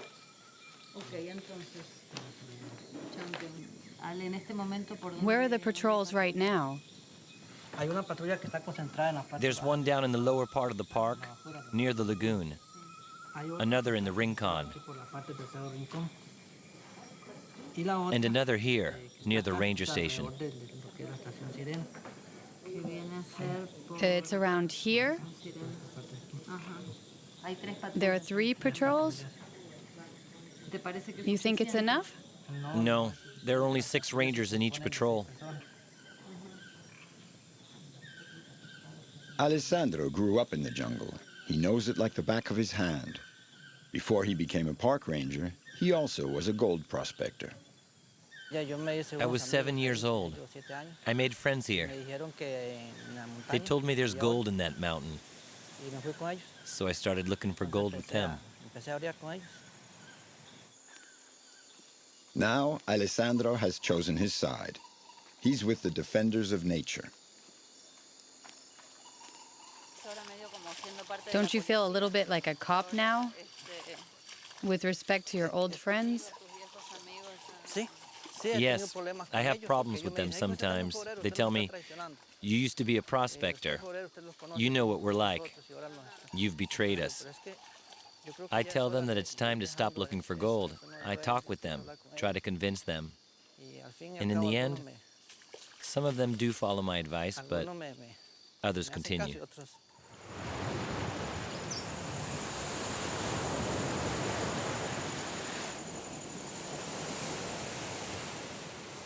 This morning, Alessandro has visitors.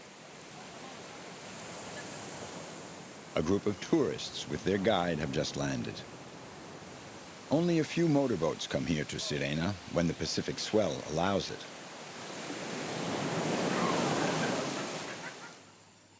Corcovado is a paradise of vegetation.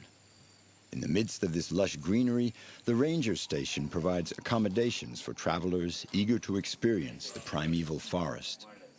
These visitors, mostly young backpackers from all over the world, can lodge here for a few days.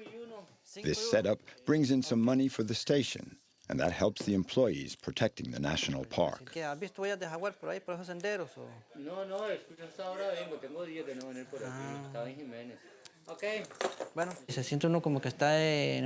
We feel like we're on an island here.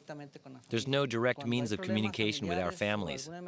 If there's a problem or an emergency, our families call the office in Puerto Jimenez and they get word to us. If we had the telephone or internet, that would put our minds more at ease.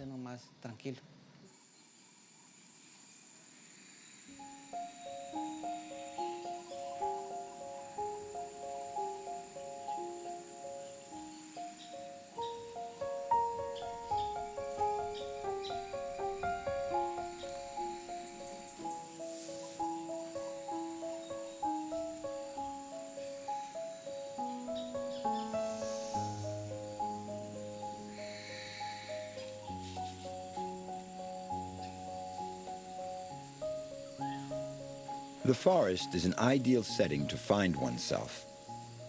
Claudine was a top-level modern dancer. Now, practicing yoga allows her to achieve a harmony with the universe that surrounds her.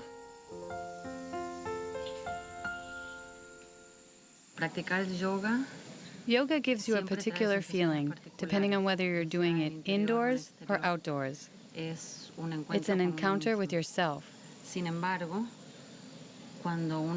However, when you do yoga in a place with very high vibrations, as they say high frequencies, like in a forest, it's as if there were no interference. You're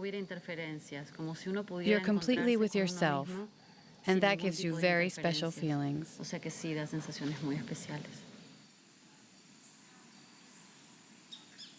Claudine spent a lot of time traveling around the planet. She wanted to see the most beautiful things the Earth had to offer. After finishing her studies in biology, she embarked on a career of professional dancer. But her love of nature caught up with her. And Claudine accepted a mission from the Costa Rican government to study the ecosystem of Coco Island, a deserted paradise lost in the Pacific Ocean.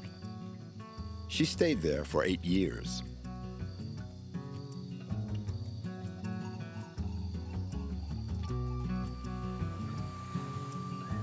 Giving of oneself and accepting to become one with nature. This is what Claudine has learned from her profession and her experience. A certain idea of harmony between man and his environment. Claudine is going to spend the night on the beach. In a few hours, she'll be meeting an expert on sea turtles.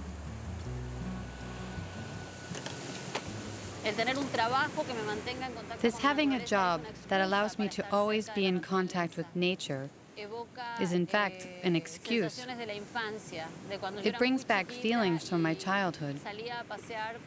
When I was little, we used to play in a big garden that for me was a magical and mysterious forest.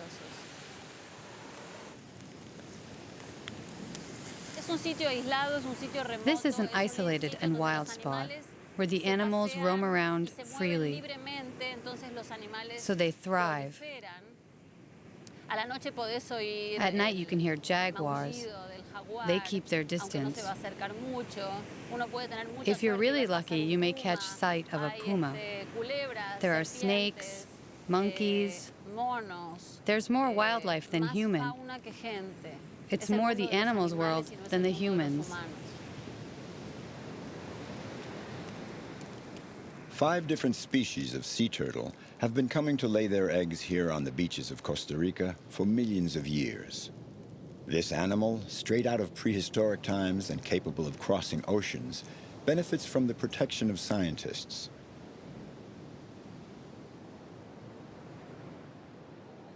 Claudine is going to patrol the beaches of Corcovado to observe the sea turtles along with Eric. He works for a sea turtle protection program. Tonight they're looking for a specific rare, endangered species, the loggerhead turtle. Eric wants to attach a tracker to one, but they don't find any this time. However, they do see some more common turtles that came up on the beach to lay their eggs on this moonless night. This nest, with its eggs nearly ready to hatch, was recently raided.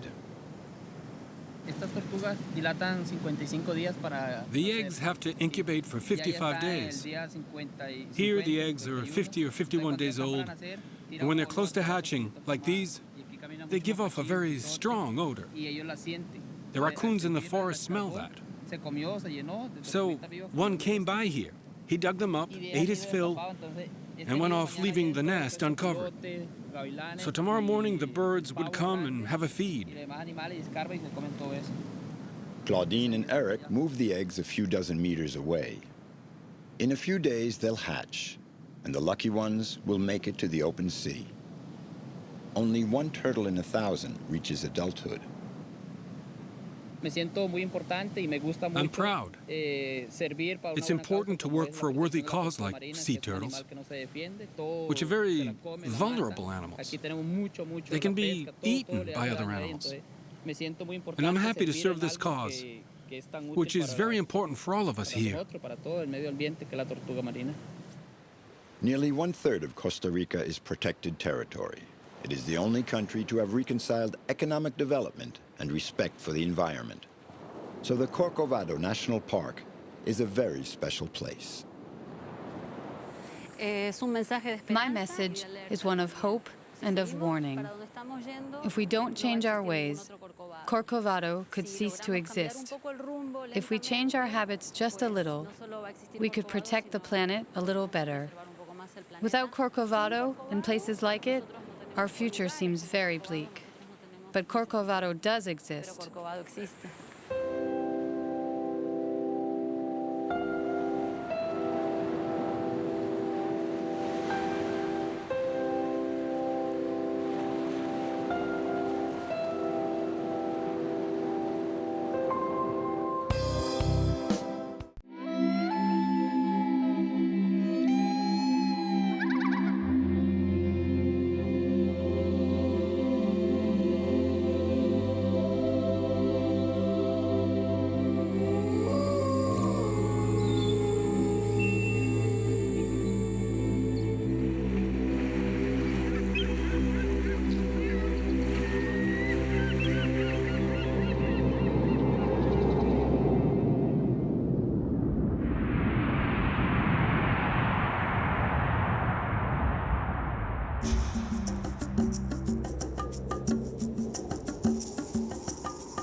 Micronesia, one of the least known regions of our planet. Inaccessible islands scattered far and wide in the Pacific and forgotten by the rest of the world. In Pohnpei, Augustine is the solitary sentinel of a cursed city thousands of years old, Nan Madol. Pazan, a tribal chief. He counts his fortune not in gold ingots, but in stone. The island of Yap has an exchange system unlike any other on Earth. Bruce, an inveterate traveler, has dedicated his life to the most isolated islands. Thanks to him, remote villages are being connected with the rest of the world. This area in the Pacific, the most remote areas on Earth, I think that these areas here are the most undiscovered and the most little known, the vast areas. I think we know more about the moon than we do about this deep ocean waters off of Micronesia.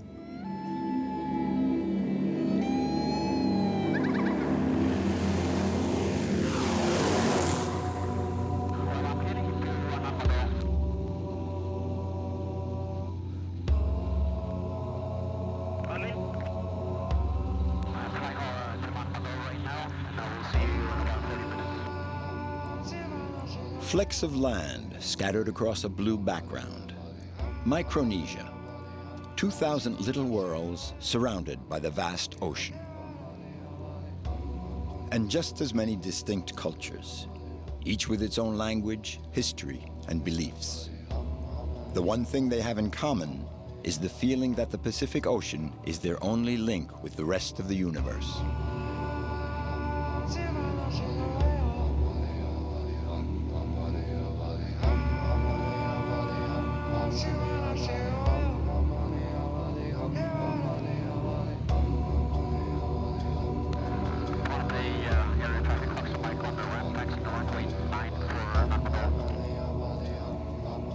Getting to know these lands with their oral culture means allowing oneself to be lulled by the tales of the elders.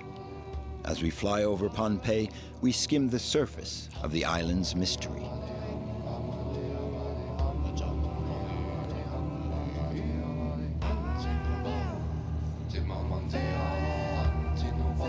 A According to the legend, 16 men and women landed on this island after a long, meandering voyage at sea in a great canoe. The 16 voyagers prayed and prayed, and the more they prayed, the more it rained. The tears falling from heaven gave birth to the island's rivers, waterfalls, forests, and animals. That's the miracle of Pohnpei. Its name, Pohnpei, means island born from prayer.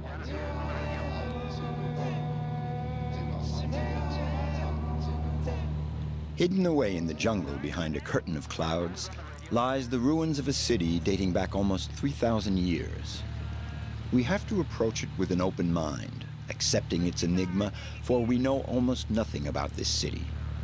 It's a testimony to a vanished civilization, that of the Sodlers, the dynasty reigning here at the time. And if you look up here, there was something over here built from before. On this island. On this island. On this island. But the ocean washed it out. That's one of the reasons I've been doing this. Is, we're studying the erosion. We're trying to protect and preserve Nanmadol for future generations, and I can see erosion right there. Yeah, right there on the erosion is because it's closer to the breakers. That's right. That's right. Wow. And there's a school of fish out here, Danial. Oh, wow. I'm going fishing tomorrow. Okay. Wow, look at that. My goodness. There she is. Always amazing. Augustine is extremely moved as he flies over this strange city built on the water. He's state conservator of the site and has dedicated his whole life to it. He is above all the keeper of an enigma.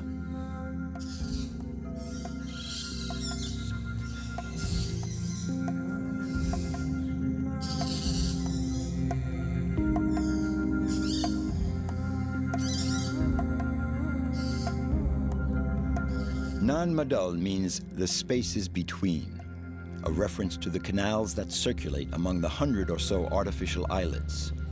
These spaces give free rein to the imagination and dreams. Well, this will go down as one of the best trips in my lifetime, that's for sure. Yeah. From the sky, Nanmadol is even more mysterious. Its architecture gives us an idea of how amazingly skillful the builders were. You see the trees and the rocks, and it's like they were placed there together a long time ago. The mangroves and the rocks, they make a unity, There's a composition there, It's amazing, the symmetry of all the buildings, How was it possible, for the architect to build, and the design? They're so, you can see what the straight lines, the canals, everything down there, I mean, it's amazing. I mean, to me, I'm thinking they must have had a plane a long time ago, and the engineer was up in the sky and then looking down and then directing everybody, because everything is in place. I mean, it's just perfect from up here.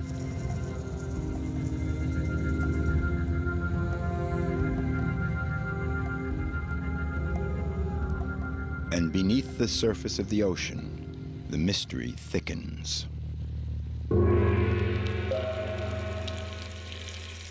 Certain legends suggest that Nanmadol is the entryway to an even more magnificent city lying at the bottom of the sea.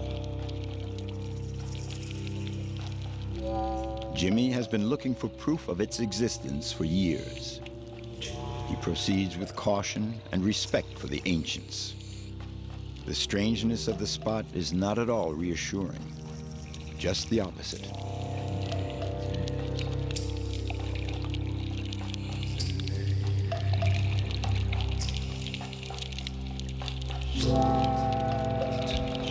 It takes courage to explore the bowels of this sunken city. Diving here means defying the deep-seated beliefs of the islanders.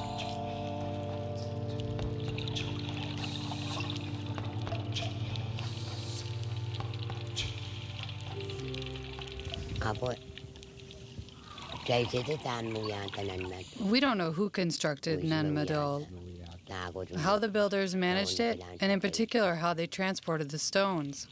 But the spirits are there, that's for sure. But one mustn't talk about them.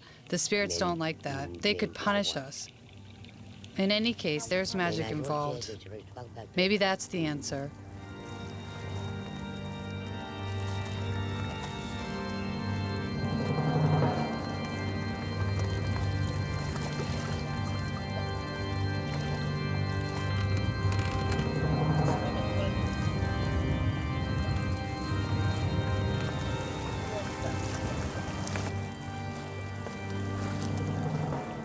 What curses protected the city? What could instill such fear in the local inhabitants that for centuries they refused to go near it? That long-vanished dynasty still has a strong hold on the living, like a clinging veiled shadow. Even today, very few dare profane the sacred territory of Nan Madol.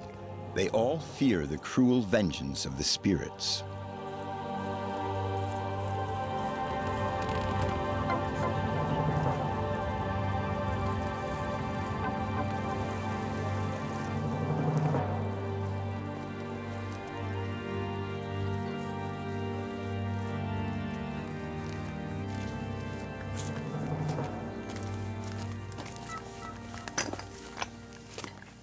I think it adds to the mystery of Nan Madol.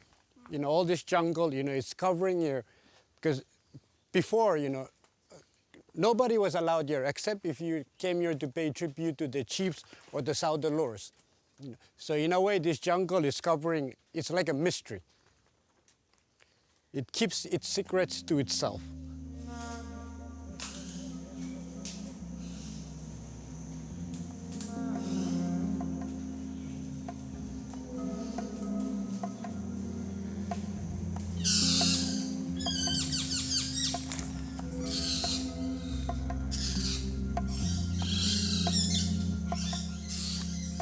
Augustine and Jimmy are both obsessed by these secrets.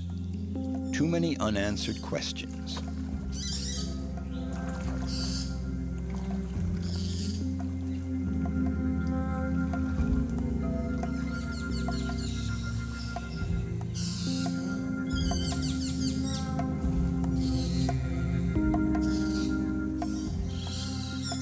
Thousands of years ago, we had people living here. And, you know, walking in their footsteps now, you know, it gives me a sense of pride, knowing that, you know, they were capable of this amazing architecture. And also, I mean, not only the architecture, but you can imagine how many years and how many people it took to build this amazing place. I think what it required then was, you know, a ruler who was really strong to command all the people and, you know, the many years for them to build. So I think at that time, maybe Pohnpei was centralized. It was unified under one ruler.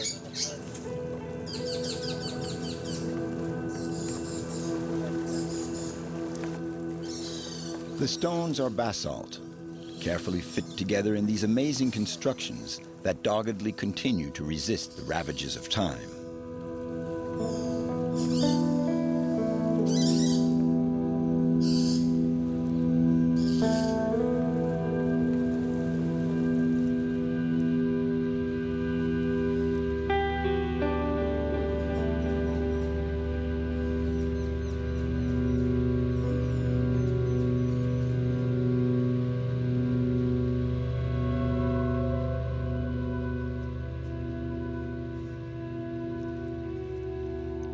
Beneath the surface, huge blocks lie scattered around the foot of the massive walls.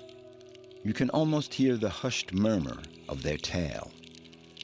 Gnawed by his desire to understand, Jimmy tirelessly studies these columns that seem to be pointing in a direction. He's searching for some glimmer of truth here, where the undertow is eating away at the stone.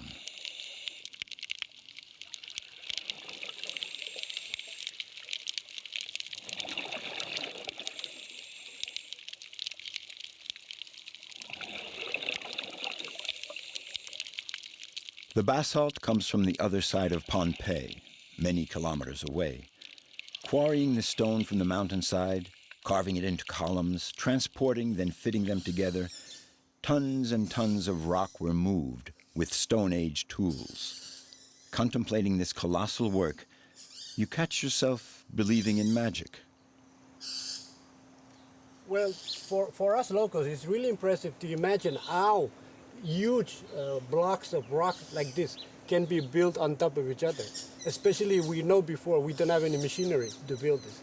So locals believe that it was by magic that they were able to put these blocks on top of each other. You can imagine how huge this, I mean, this may weigh probably tons, you know, tons.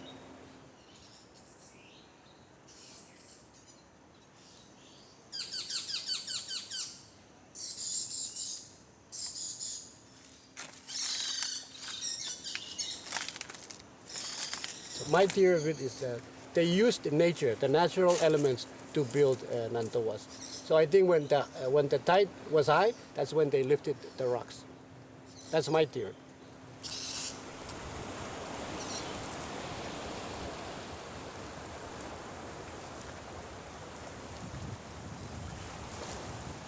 Augustine, a solitary sentinel, watches over the site. Yet he is a powerless witness as it slowly disappears. Eroded by the ocean, Nan Madol's days are numbered. The walls over the years, they've crumbled down, because of time, and the ocean, climate change, and everything. And that's what we're trying to protect. We want to see how we can preserve this so people can come and enjoy it and see what it was like before. The walls still thrust up proudly towards the sky, like a final challenge, and tell the tale of the Sodlers, a nation of inspired builders caught by some fatal surprise, a barbarian invasion, an unknown plague. The outside walls form an arrow, pointing towards where? And along the walls we found few of the rocks that falling down from the main walls. That's where those pieces of rock that we found today, we bring it for the example of maybe it's part of the rocks or scallop from the main rocks. Like it's the kind of rock Augustine and Jimmy often discuss their different theories. Like all the inhabitants of the island, the mystery of Nan Madol is part of their life.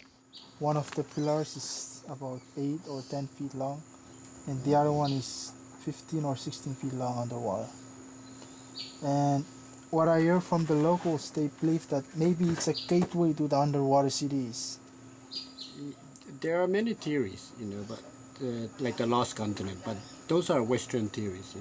As far as we're concerned, we have a city here called Nan Madol, and there's possibly an underwater city that we don't know. Like you mentioned, there's a lot of rocks underneath the water. So Pohnpei's, locals say it's a gateway to some underwater city, but maybe being part of the mystery, nobody has found it yet.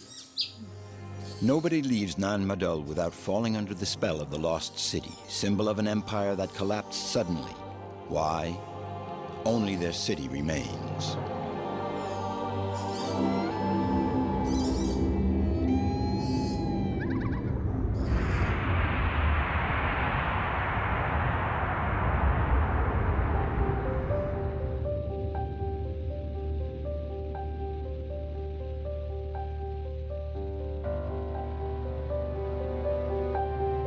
A few square kilometers of land lost in the immensity of the ocean. Yap lives forgotten by the rest of the world.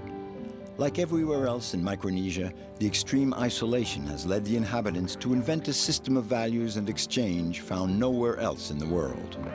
Yeah, down and clear. Okay, cool. Roger.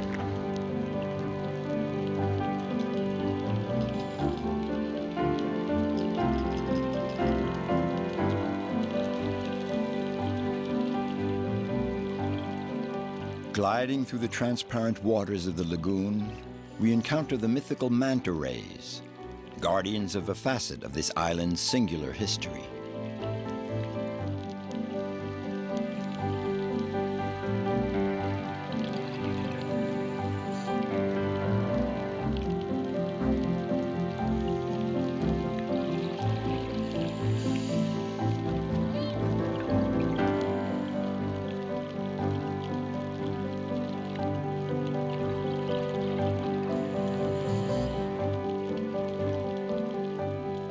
At the bottom of the ocean lies a veritable treasure. This disc of stone with a hole in the center relates an extraordinary tale, the adventure of intrepid navigators.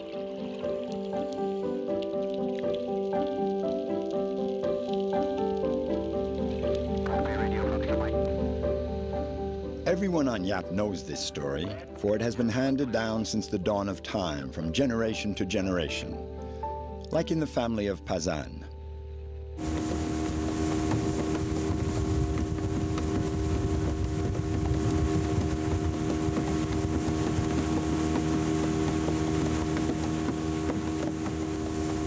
Pazan is the headman of the village of Toru. the one who transmits the lore of the ancestors. On Yap, nothing is like anywhere else, and no matter.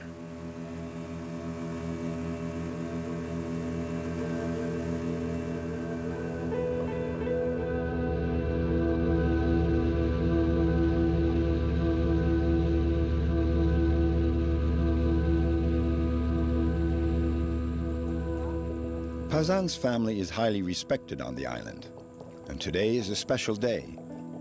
He wants to share the secrets of his ancestors with his son.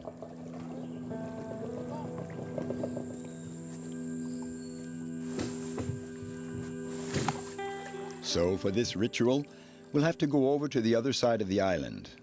We'll be taking a path that long ago Pazan's own father once showed him. This stone disc, recognizable by its form, is the first step on the path. Pazan's son has to learn its history, for that is what makes it so valuable.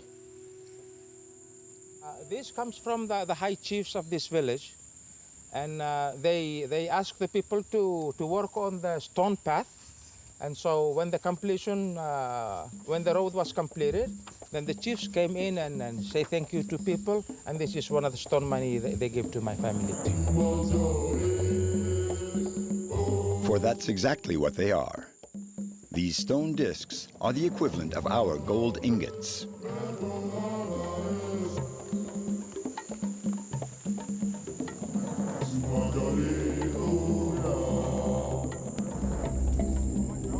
There are some 6,000 of them on Yap. They're used to buy land, to build a house, to buy a boat. They are also given to the fiancée by her suitor as a dowry. These stones are the basis of all major transactions, even though the dollar is the currency for everyday purchases. It's one of the biggest that I have, and that's one. And the second one is because it is gone into competition between the chiefs, so it has a story to tell. Pazan's authority derives mainly from his ancestral lineage, but it's also based on his heritage. His family owns 21 stones, an impressive number. Thanks to them, his children will be able to assume a respectable position in this island society.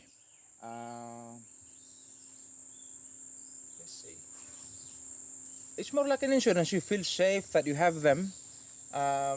You feel secure in some sense that you have this stone money, and you feel able to participate in the traditional events, competitions,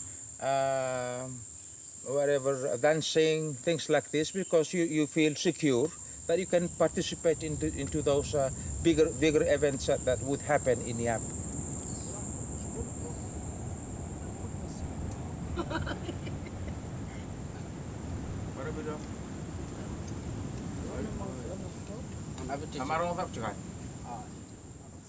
On the scale of the vast Pacific, Yap seems tucked away in a corner of the map, a far-off world that lives completely closed in on itself.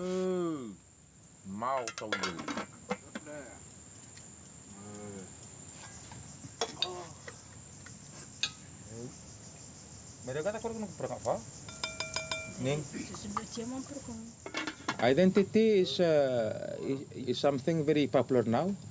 Everywhere, if I go somewhere, I say I'm from Yap, then people will say, oh, the land of stone money. So it is a very, very obvious identity.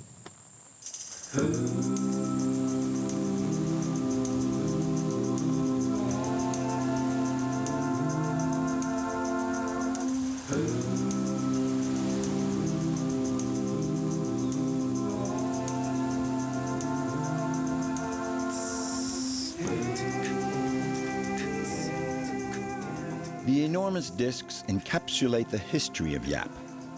They can weigh up to 15 tons. To move them, the islanders roll them, but the lighter stones can be carried by just 2 men.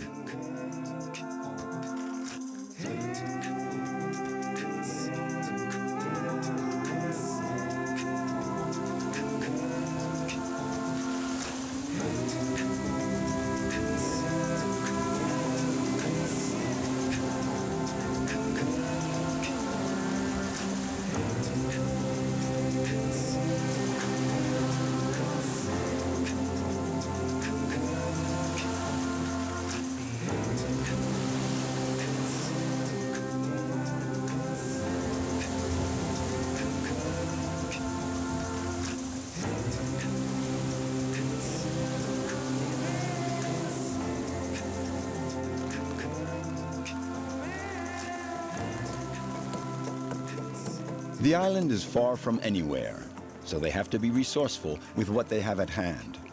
It's one of the prime rules of life here. The outrigger canoes are necessary for survival. These craft date back to the dawn of history. These great navigators have been using these boats for centuries to escape their isolation. No need for a sextant or compass. The sailors of Yap read the stars.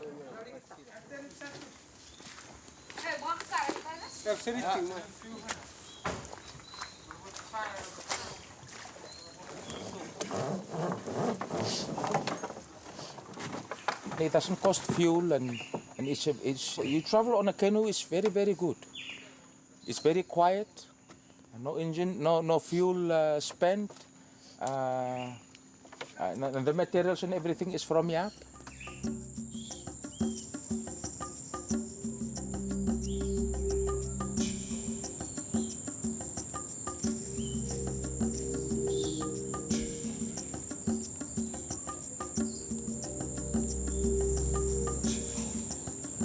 In the heart of Teru, Pazan's village, the stone discs, as precious as they are, line the path like a series of landmarks in the islanders' memory.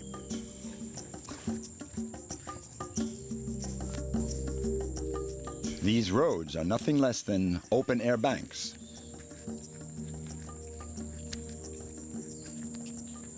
We have a very big one also. Let's go over and see. It's a very big stone money. This is the biggest one that we have. In the beginning, it came from Palau. People from this village went to Palau and participate in the carving and then bring it to this village, and now we have it here.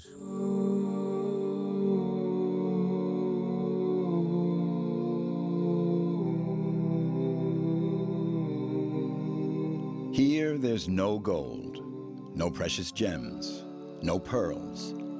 Just these gigantic discs of aragonite, quarried by raw manpower from a far-off island, Palau, about 250 nautical miles from Yap. It takes days and days at sea to cover such a distance.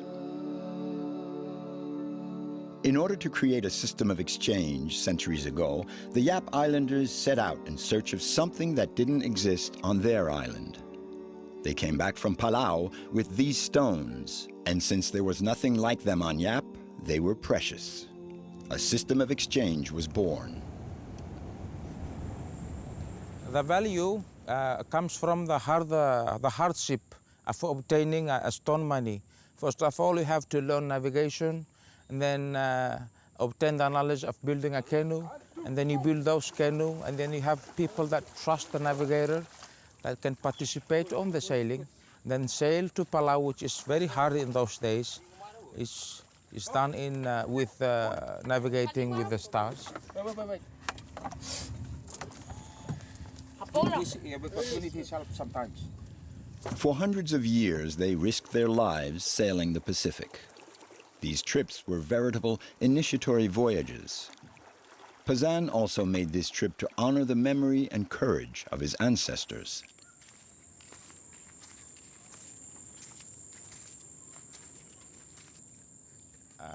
They were good sailors and also very good people with big heart to go and do something that generations and generations until us at this moment, we're still very proud of what they've done a long time ago.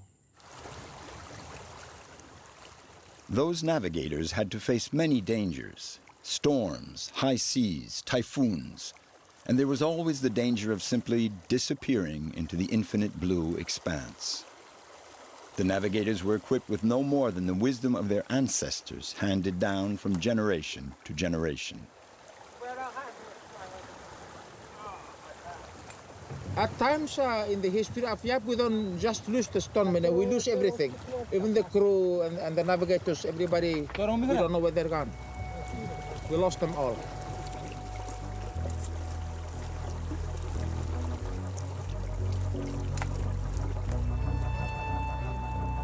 These vessels seem ridiculously frail to undertake such an adventure, which is the very cornerstone of the Yap identity.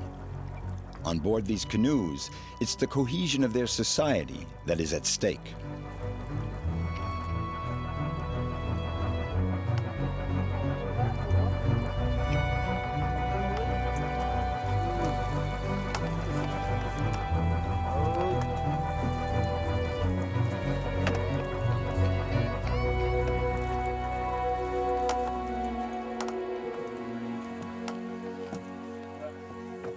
So we have a very poor economy, very small economy, and abandoning the tradition and culture of Yap is it'll be a life you cannot survive. The custom and the tradition provides those opportunity where I can associate with people. I can get fish. I can get taro. I can take a ride like this. So without those traditions and customs, for me, I won't make it.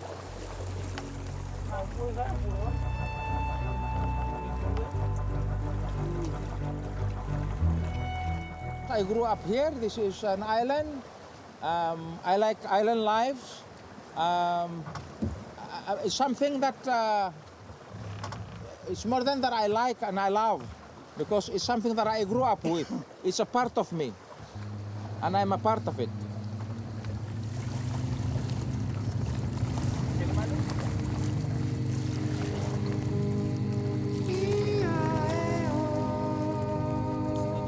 Yap, an exceptional island. Because they had nothing, the inhabitants became intrepid navigators, driven to strike out for new horizons and to bring back their precious stone discs. Since that time, things have remained unchanged, or almost. Seen from the outside, Yap still has nothing much to offer. The islander's fortune is not counted in dollars. It is priceless, as valuable as the memories it embodies. Thus, the people of Yap has forged their destiny, their identity.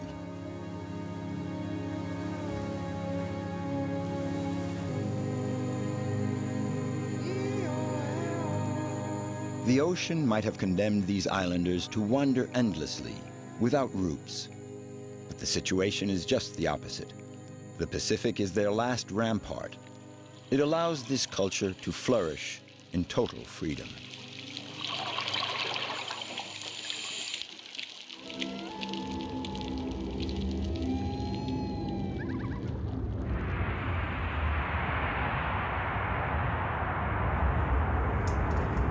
Good morning, Micronesia. It's Saturday in the Western Pacific, July 18th. We're all getting ready for our big Liberation Day party. Let me check to see if there's any uniltutaos, any mogaten rananem kasalelia tuwo yakwe bulabanaka loha tolo falava, manu lele, to right mate, bonjour, kiorana for the Cook Islands, kiora. Bruce's voice casts a wide net all the way to the far-flung limits of Micronesia. Every day at 9 a.m. sharp, this radio buff broadcasts a bulletin intended for the most remote islands. Okay, if there's no medical emergencies or priority traffic, I copy you, Yap. Let's take a look at your weather. We understand you want to go out and look for some turtles today on West Vayu. Yap weather for today. Variable winds 5 to 10 knots, becoming southwest afternoon. Here we're at the University of Guam, a territory administered by the United States. Bruce is not just a voice.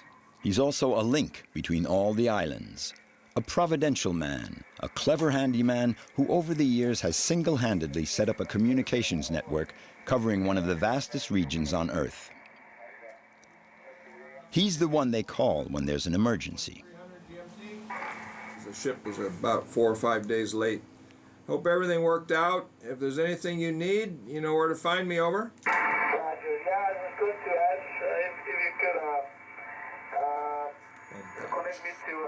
When Bruce landed in Guam more than 20 years ago, the outer islands were completely isolated, and this tireless traveler discovered a situation he couldn't have even imagined.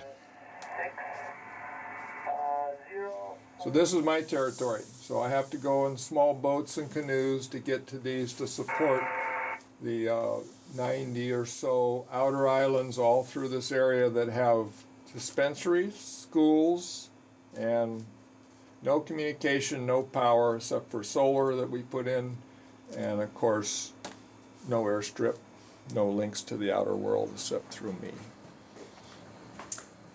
So we have power, we have communication, we have tools. The network that Bruce set up has been growing little by little. He regularly makes expeditions to install new transmitter receivers. Now he's heading out to the far-off archipelagos.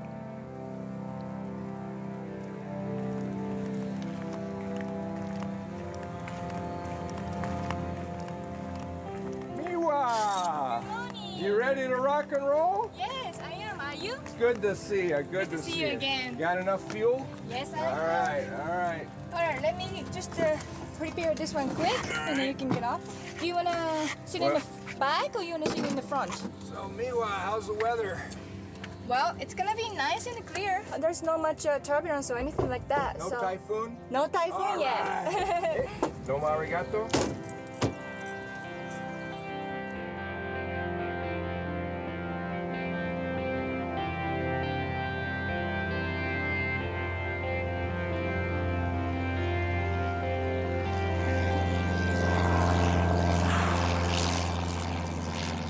What a beautiful today. Yes, it's Nice color for the ocean too. like another world when we go to the outer islands. That's right.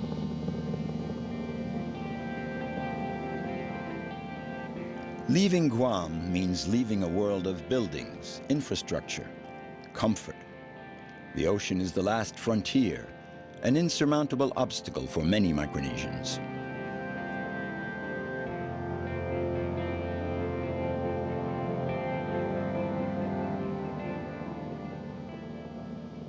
I think the Pacific, this area in the Pacific, the most remote areas on Earth, I think that these areas here are the most undiscovered and the most little known, the vast areas.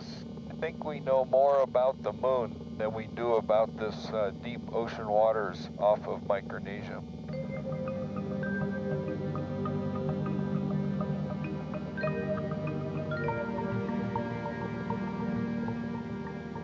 Right now, it's rainy season, so the rains can come in any time. They cover the airstrip. Then the small plane cannot land or take off.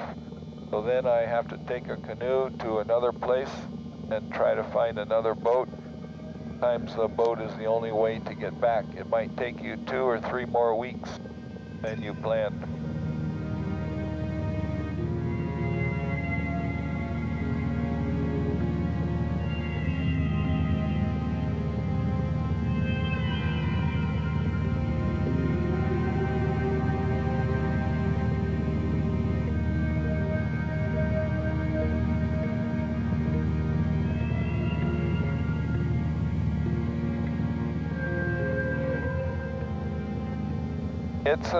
It's the kind of life that you have to learn to be very patient.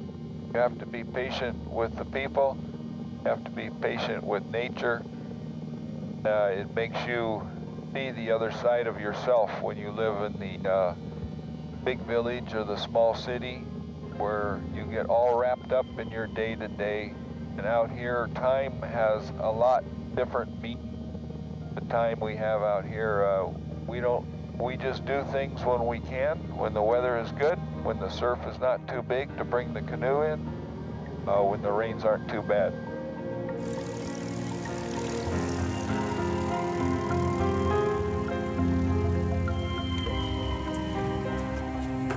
All right, Miwa, thank you very much. All right, have a see you safe soon, flight okay? home. I'll give you a call on the radio. All right. Talk to You you rock, soon. woman.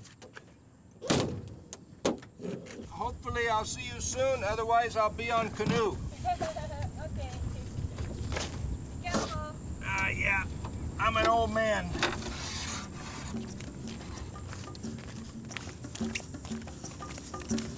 From here on, Bruce has to count on himself. He'll have no more communication with the outside until he arrives at his destination. And he relishes every minute of this time cut off from the rest of the world.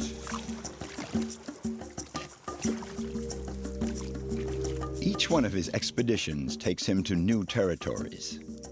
Bruce is perhaps one of the last explorers. Here, for example, only 1 or 2 boats a year call in at these remote islands to buy the copra harvest.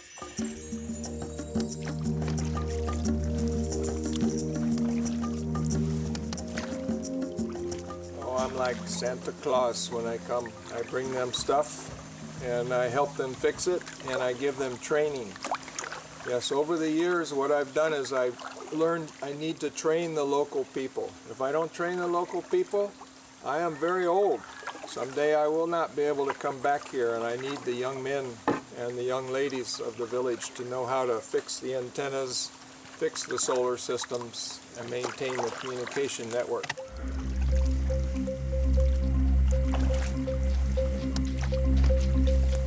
In these far-flung archipelagos, the heat is suffocating, the humidity oppressive.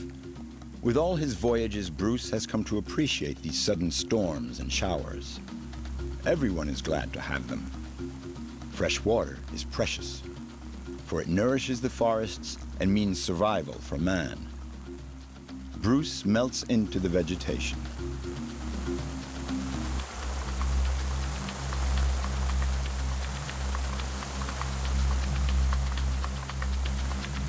When you're working out here, you feel like you're really doing something, not just pushing paper around or worried about the politics. Working about making money, we don't worry about making money because there is no money out here. It's only fish and coconuts.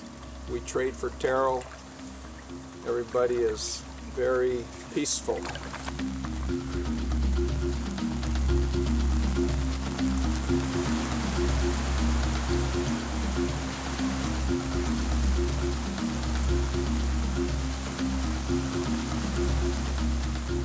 In this region of the Pacific, one of the rainiest in the world, the rainstorms are always just passing.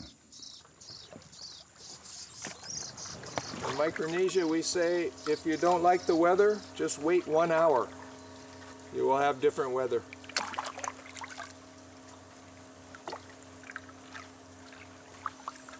Yes, this is where you can really get in touch with your soul. A little bit of rain, pretty soon we'll be back and be in the ocean, and I can wash off, and I'm very happy when I can cleanse my soul and help the people in the outer islands.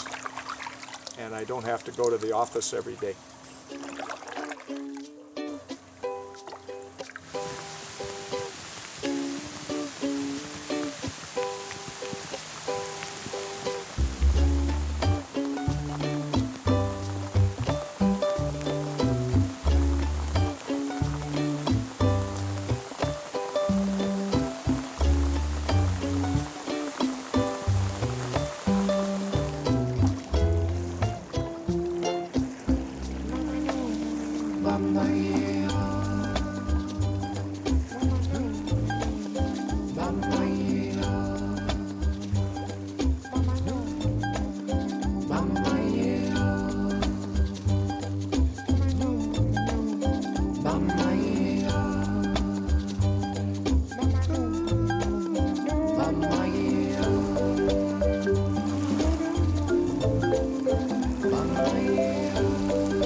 With the evening, a blanket of silence falls. There are no roads here, no means of transportation, no electricity, no telephone, no government even, just the traditional chiefs in each village whose authority is handed down from generation to generation. As one person, I can feel at the end of the day that I've done quite a bit for them. So I feel like I can really make a difference. Making a difference is very important to me. I have a very short life. I need to help as many people as I can.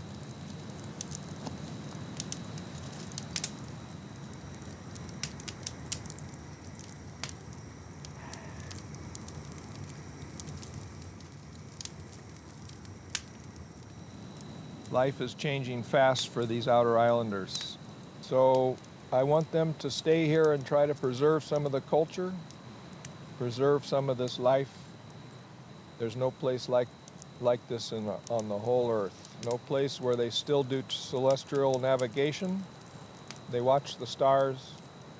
They watch the wind and the rains. So they move around in their canoes for many years with no instruments. The only place on earth where they still practice traditional seafaring, traditional navigation.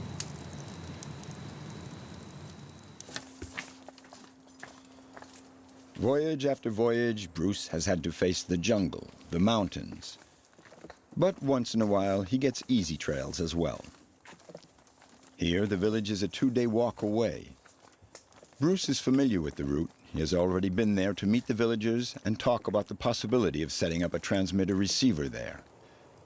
The villagers were notified of his arrival by the captain of a boat, stopping here with a load of material for the long-awaited antenna.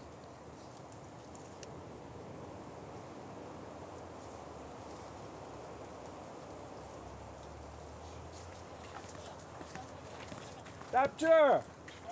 Hey, Chief! Oh! How you doing, brother? Mr. Batch, Hey, second well, chicken we've chick. been waiting for you for quite some times. Welcome to Eladio.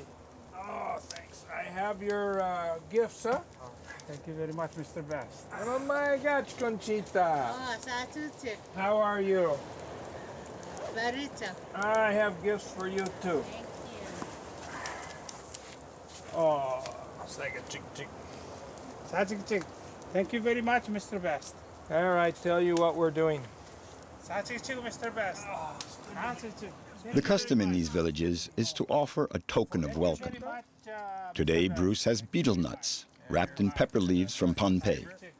The men of the village sprinkle them with powdered coral and chew them like tobacco. Fine, and we'll be expecting you for quite some time. How's Papa Mao? Papa Mao is okay, but he's getting very old. Not getting around too much anymore with his diabetes. Huh? That's correct. Is he still teaching the children how to celestial navigate? He's trying to do that, but otherwise his health is not too good. Yeah. I know, we're all getting old. Actually, Mike and I are close to the same age, so when I first came out to Micronesia, he was a teacher over here across the lagoon.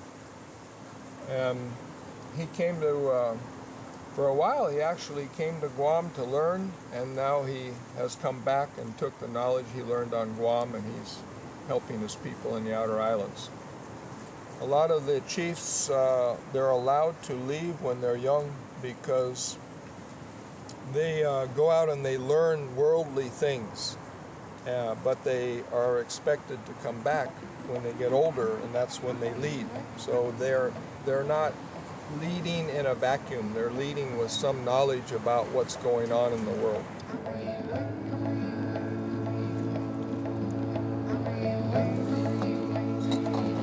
There you go. Get your foot right in there. Resort. Don't let that thing kick back on me, Mike. You're in. Keep your foot on that. Keep your weight on it. Here we go. Okay, Mike. There is no phone at all. This is the only ways and means of communicating with the outside world through the single sideband radio. We need the antenna power by the solar system. We don't have power on the island. It is really means life in this area. It's a lot of things. The generous sun of the Pacific will help connect people. Got the power, we got the solar, we got the power cables, everything's ready. Let's see if we can get a hold of Guam. Let's see if this baby cranks up. Got the right mode, upper sideband. Guam, how do you copy? Over. Come on, baby. Here's Guam, good copy. Yes! All right. We have been waiting for many years to have some communication. Bruce is a very helpful person to us. Okay, we're going to be waiting for the next plane. He can finally get his news and weather in the morning now, every morning, so he knows what's going on in the rest of the world. This is his window to the global village.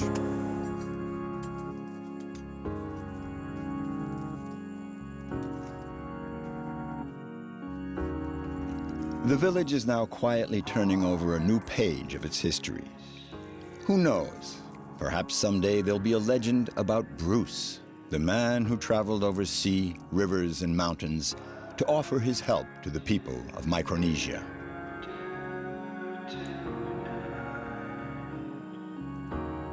Here, time and space give the measure of life. This was the story of these islanders living on the edge of immensity. This was the story of these bits of land scattered here and there in the largest ocean on Earth, the Pacific.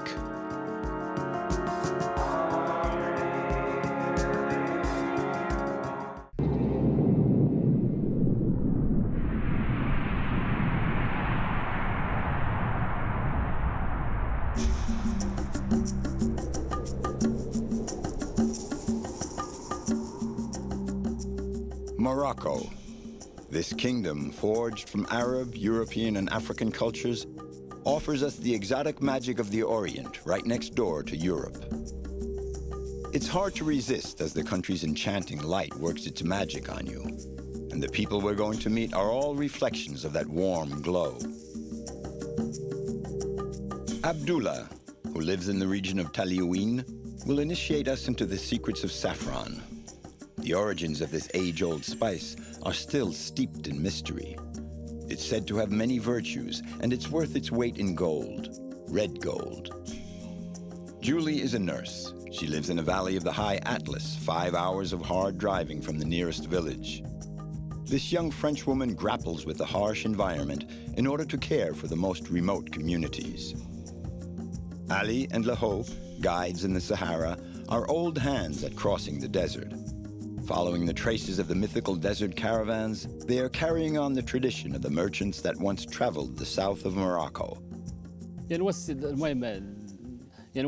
What I like most about the desert are the long crossings. When you walk for weeks on end, you get a feeling of accomplishment at the end, a feeling that you haven't wasted your time.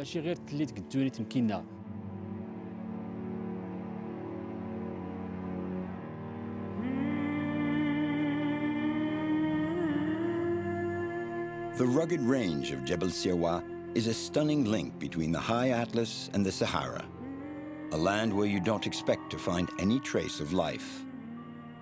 A voyage that only begins there where the trail ends.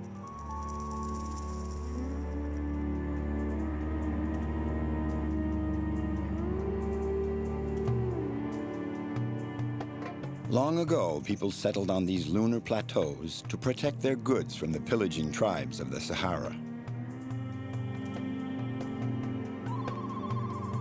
Their villages blend in with the ochre landscape, as if they were trying to camouflage themselves, and their soil has become the cradle of a heaven-sent spice.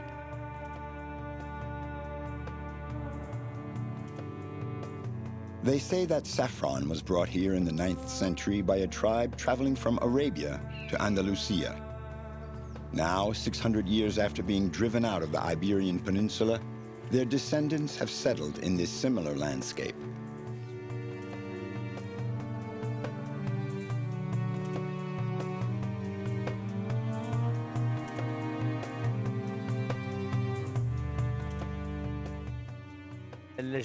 Our great-grandparents were already growing saffron. It's part of us. We've been growing it for ages. We've all grown up with it. We've always grown it here in Talouine. In other places, they're just starting to grow it.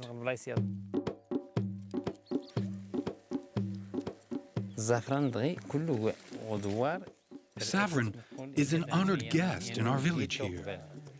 A guest who arrives only in October. Life in Tizgi, a village of small growers, follows the rhythm of saffron.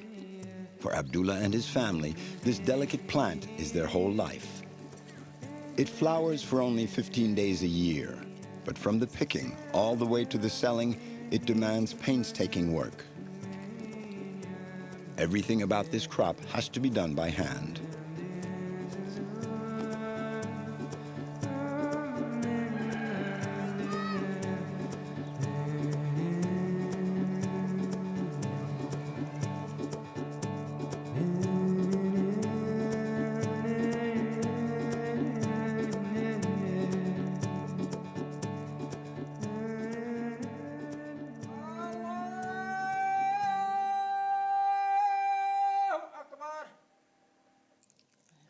صافي اكسلتي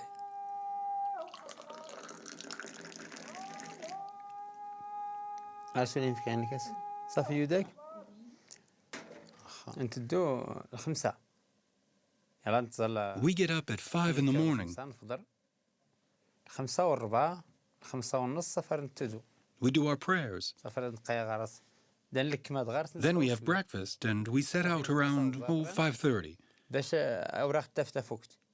We get to our saffron fields at daybreak, and we have to finish our work before the sun is up completely. It's 400 meters from the village to the plateau where the saffron fields are located. The steep trail often runs right alongside a sheer drop. One has to belong to this land so as not to go astray. It's a rough road, but people are used to it. They have no choice. The road isn't paved, there are only trails here. It's a 45-minute walk uphill all the way. It's a very narrow trail, a really tough climb.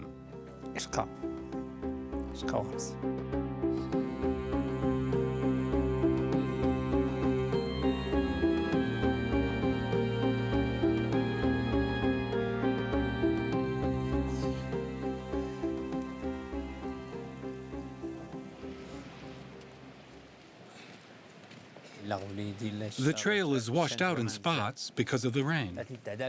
We repair it every time, but it keeps getting damaged. There's a storm, and that's it. Just this year, we've repaired it 3 times. Caught by the first rays of the sun as they climb, these intrepid saffron growers run a race against time every day during the harvest.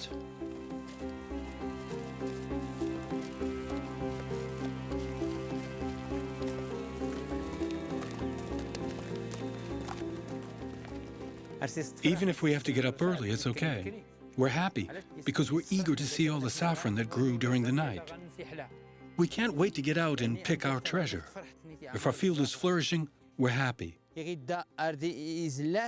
When the flower opens and is exposed to the sun, the filaments scatter and they're lost. Here you see in the morning the flower is closed. And that's why we come so early. Every morning, the plateau abounds with new flowers that contain the precious strands. An ephemeral miracle, and the villagers are quite grateful for this boon. This is a very good year, and we hope it'll be just as good for the money. We have rich soil here. Saffron grows well thanks to the cool climate. There's a lot of humidity, and that makes for very good saffron. So far from the bustling cities, this is how life goes on for these Berbers, who are perfectly in harmony with the seasons of nature.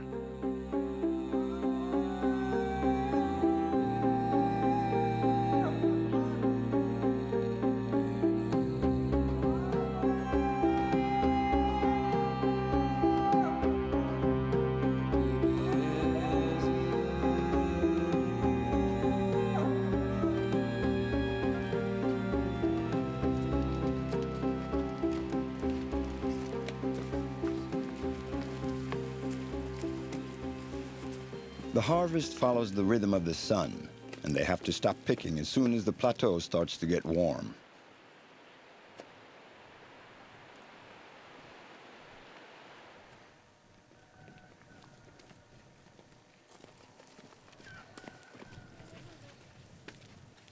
During the saffron season, every minute of work counts, and the whole family pitches in and helps. Even Saida, Abdullah's daughter, she attends school, but after class, she has to help her parents.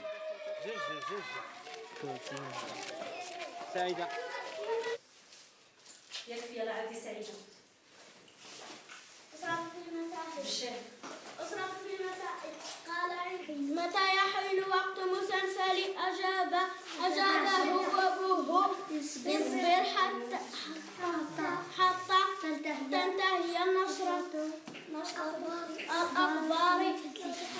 لا تحقق.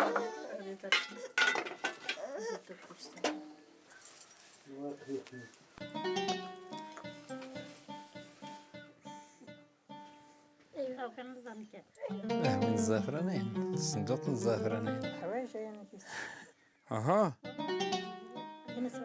خدام معي محمد لينا ايوه انا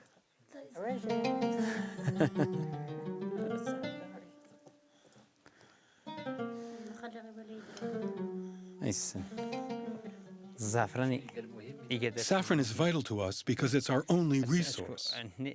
That and a few animals we raise. But saffron is our #1 source of income. It's gold. It's gold, thanks be to God.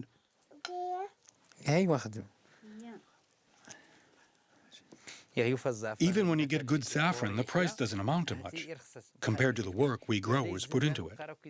Your eyes get tired, your hands, your legs. When you stay seated like this 4 or 5 hours at a stretch, afterwards you can't walk, you can't move, you can't go out. It's really strenuous.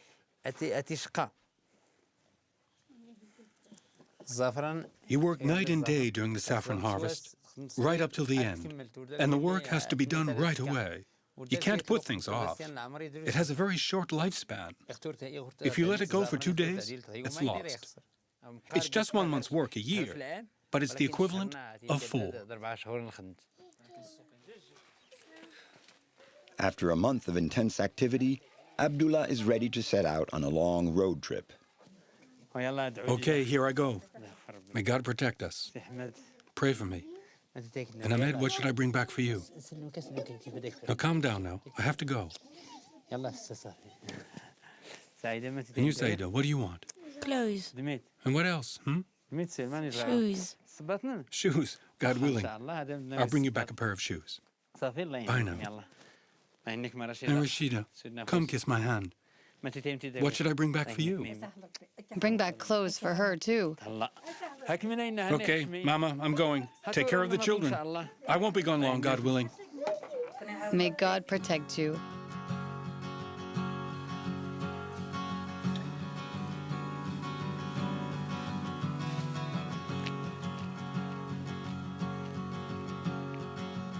This small saffron grower from Tizgi will sell his red gold not just in the local cooperatives and souks.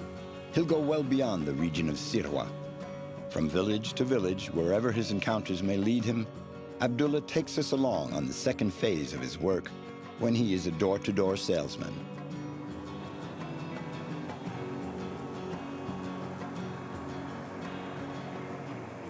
You know it's hard, I have to make these long trips, but I love this life. You're free in this kind of work. You work for yourself, from your own home, and you're not afraid of anyone.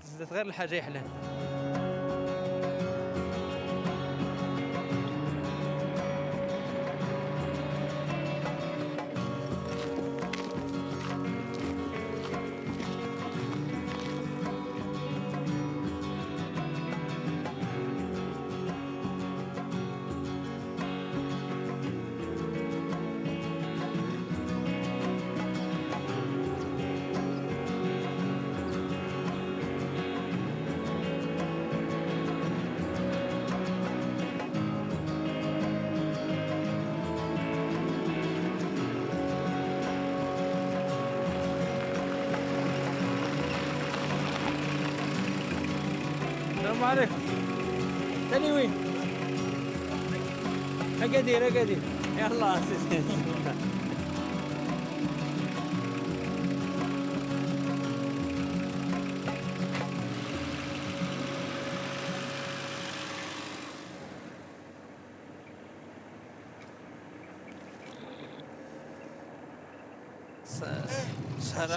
How long will you be gone this time? Oh, I'll be away a month, month and a half. It depends. I'm going to Ouarzazate, Rala, Rashidia, Gulmin, Tinouir, Tinjded. I'll sell my saffron in all those towns.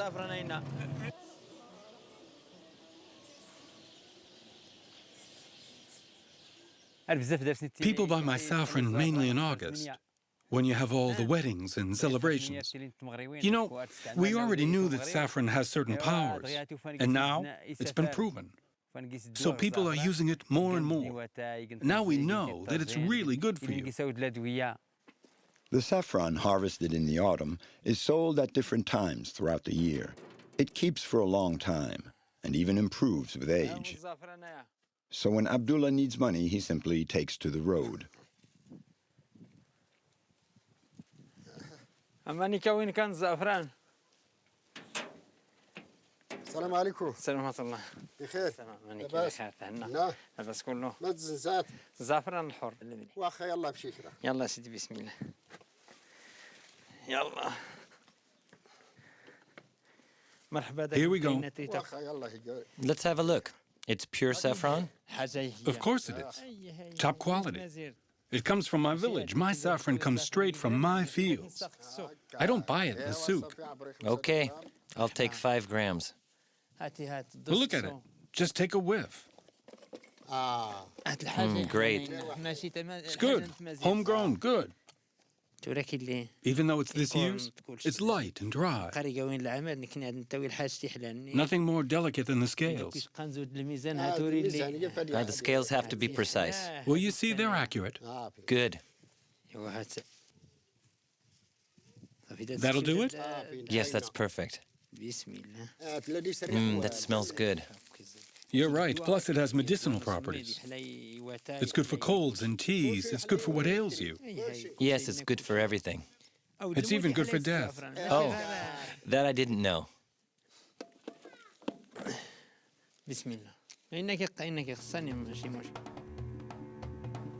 The rising demand for this spice has driven up the prices and at the same time raised Abdullah's hopes of improving his family's standard of living. By selling my saffron, I can buy clothes for the children, some sugar, tea, and flour. That's how it is with saffron. Saffron is money.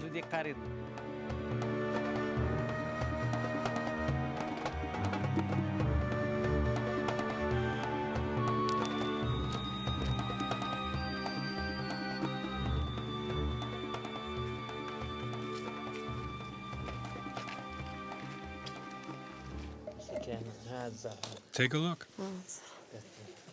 It's a beautiful color. How much is it? €5 a gram. I'll take 4 grams.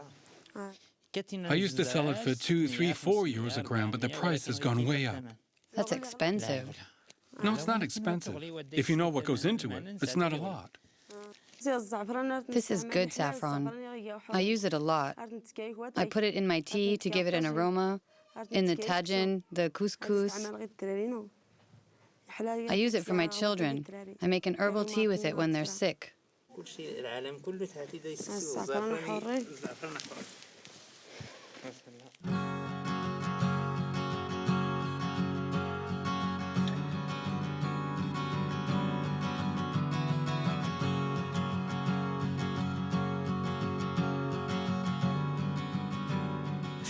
Live in a city? It's never even crossed my mind. This is where my children are growing up. This is our life. We have to grow saffron and apples. That's how it is. It's the earth that feeds us. At the end of this voyage, the simple freedom of these men of the earth is a natural gift that feeds its own dreams in the silence and immensity of the high plateaus of Sirois.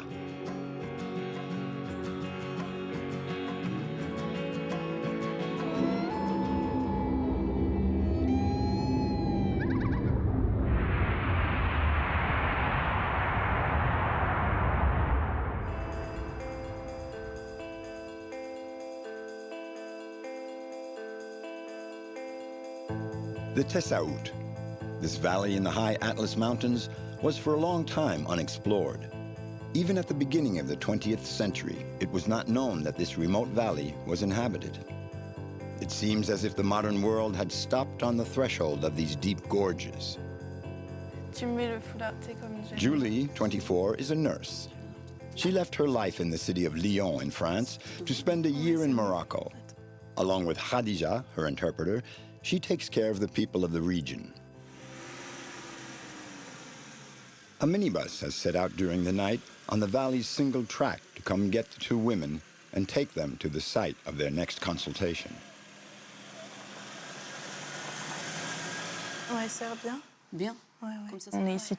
We work together. She teaches me about everyday life here. This headscarf is part of that. So she's my guide. She's my interpreter and my guide. They cover a vast area. Julie and Khadija work in 14 villages deep within the valley. Getting there is already an adventure in itself.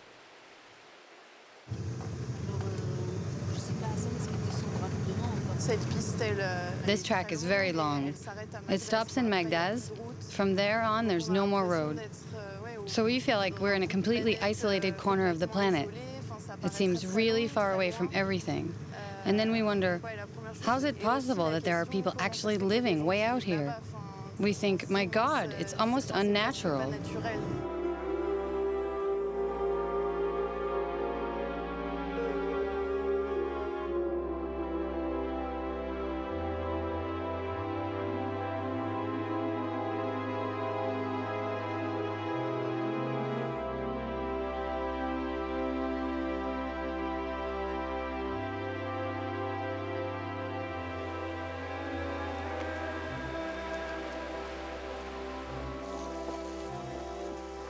Mohammed has also come a long way to be taken care of.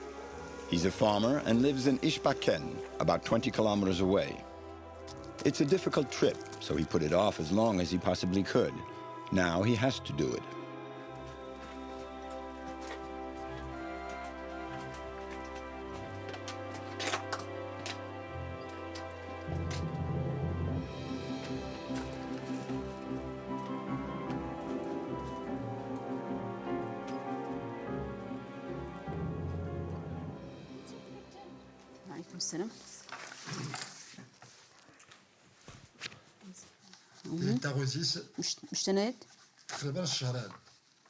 It took him 4 hours on muleback to get here.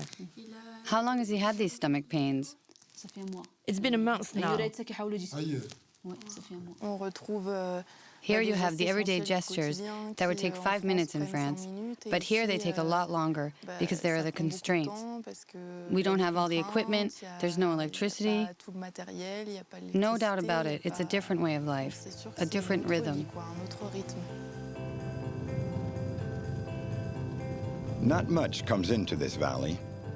Only a few of the local drivers are willing to tackle these rough roads. They are the only link between the first town and the inhabitants of the Tessaout Valley.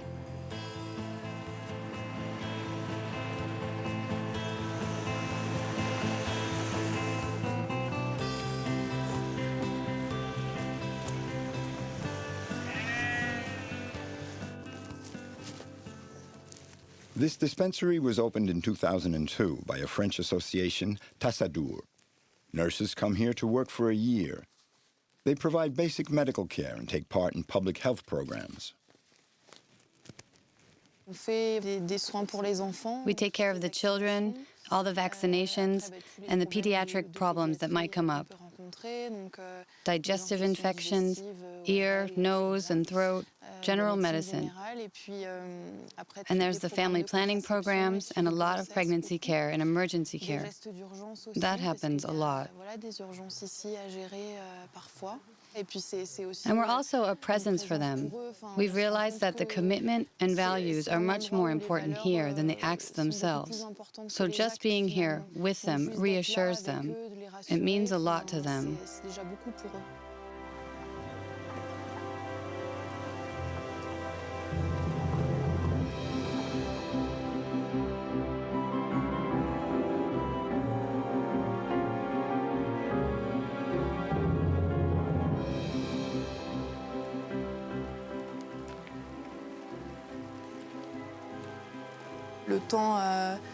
Time is quite elastic here, so you let yourself go with it because you don't have a choice.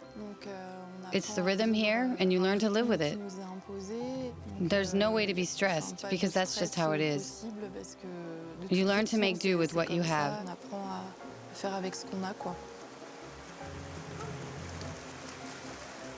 The most important thing in Tessaout is the Wadi, this stream of the same name.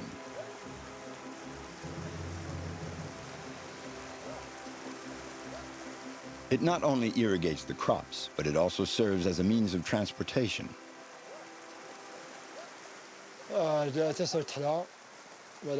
It's a beautiful valley, but it's hard living here in the winter, especially when it snows. But in the spring, the water from the melting snow is very useful. Sometimes the river overflows, and that damages the crops. But we accept that because here, like everywhere else in the world, water is essential, and we respect water and all living things.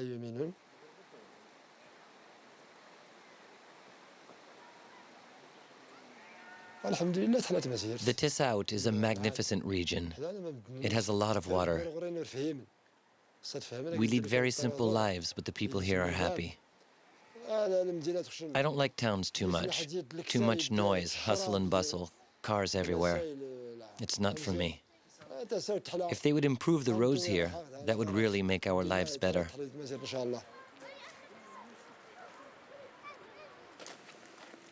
We go along with Julie and Khadija on the path to Taslint, 10 kilometers down from the dispensary, where they have to do some vaccinations. Most of the time, the two women make the trip on foot, conditions permitting. We can't really make long-term projects because we never know what's going to happen. If we'll be able to make it back, if the road will be blocked, if it's going to rain, if the river's going to flood. So we have to live in the present moment, and that gives you a serenity.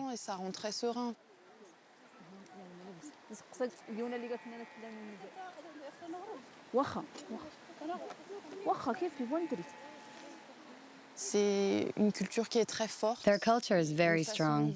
Their family ties as well. The family is very important.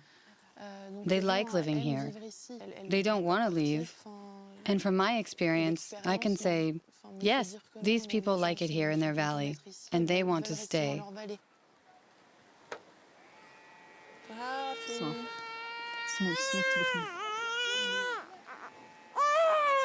صافي سموت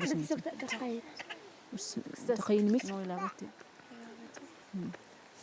Elle a mal au dos, elle a fait un faux mouvement. Life is hard here. The people, the women have to work in the fields. It's hard. And yet, there's a certain aura about them, and they're always ready to laugh. You want to feel sorry for them because we couldn't imagine living our whole life here. But in fact, the people are very happy here.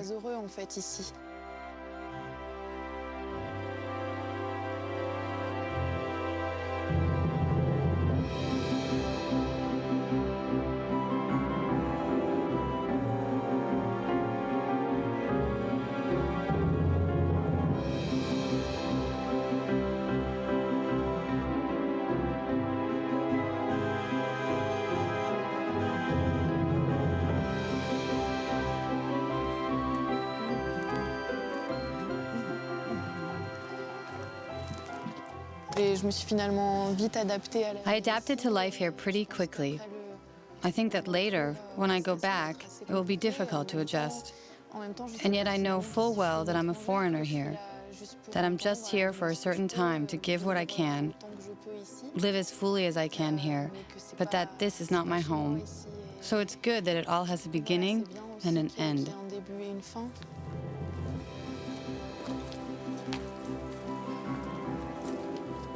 Julie has surely found here the essence of what drew her to this profession. An authentic bond with these men and women whose everyday life is so different from ours.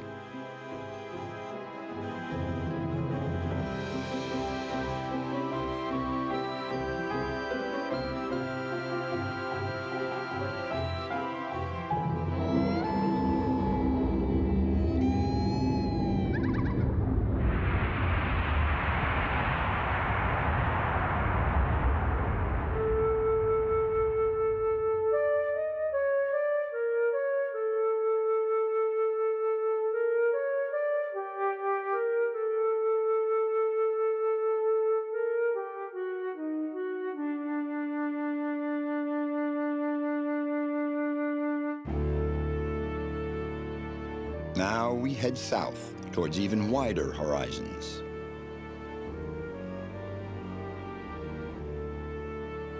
Towards a land where the voyager loses himself in both space and time. A harsh land where the buffeting winds sculpt the landscape and the pitiless sun beats down on man and beasts.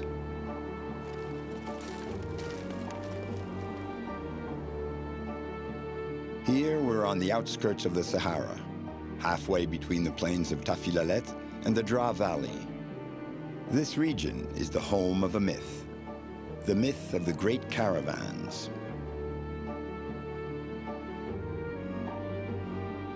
Laden with gold, salt, and other riches, they would ply the routes between Morocco, Niger, Sudan, and Mauritania.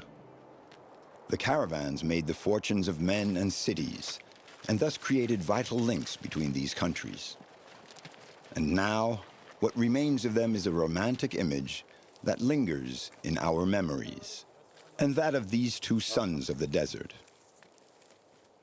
Ali and Leho are guides in the Sahara.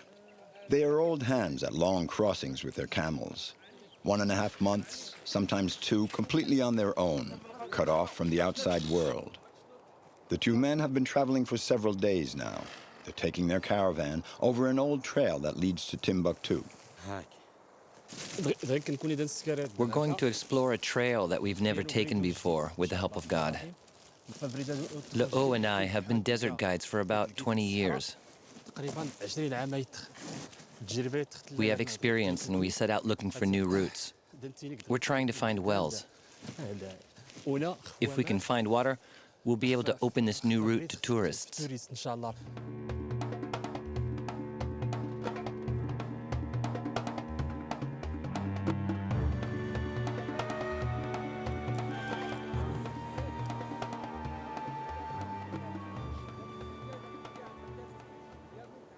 The caravans used to transport dates, barley. There were no cars. It was done by camel. In the old days, they would carry a little gold and money that they would hide. It was all carried by caravan. They also carried salt. Right, and salt too. They'd carried henna. They used to carry a lot of henna. Now, there are no more caravans. That's all finished. No compass, no GPS. They make their way to the Dra Valley by reading the signs of the earth. For several centuries, the columns of camels furrowed these fields of stone, but the traces of their passage are beginning to fade.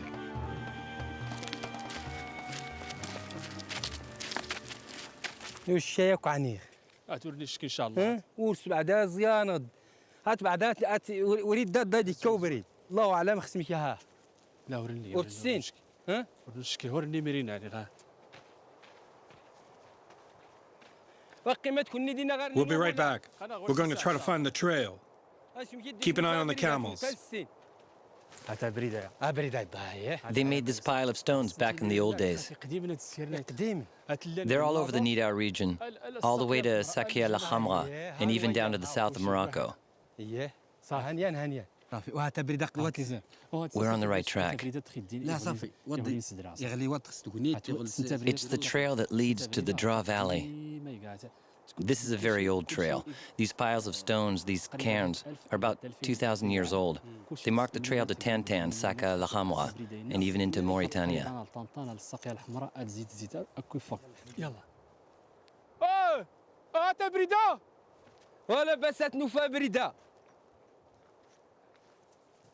الحمد لله ربي يلا ربي ويا العفون سنيديرا يا ماضري وناول يا معذور الله ربي يلا ربي ويا العفون سنيديرا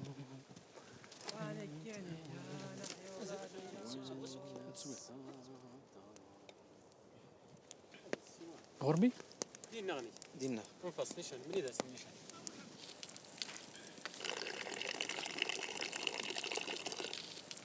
ما برين سياسة يمكننا فرد جاس وتاي اي خلاد وتاي تسفر ومان هو يزدي زند الجوات خرطني تلف زند الجوات تقريبا كتير مدينة ما يمكنش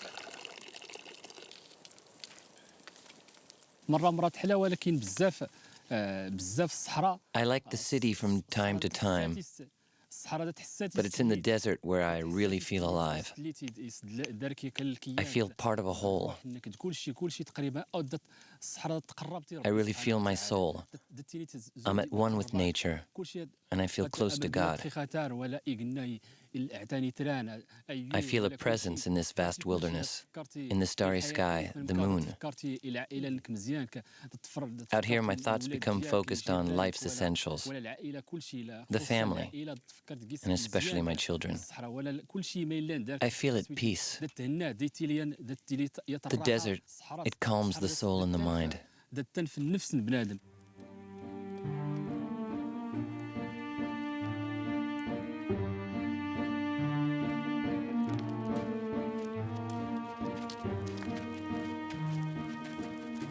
After more than 10 days of traveling, our supply of water is almost finished.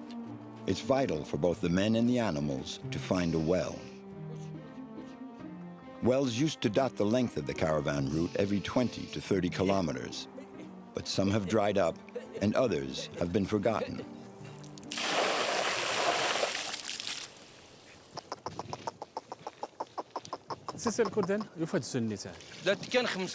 They can go 15 days without water, and now it's only been a week. When water is available and they drink as much as they want, they can hold out for 15 days. And they'll drink about 40 liters of water now.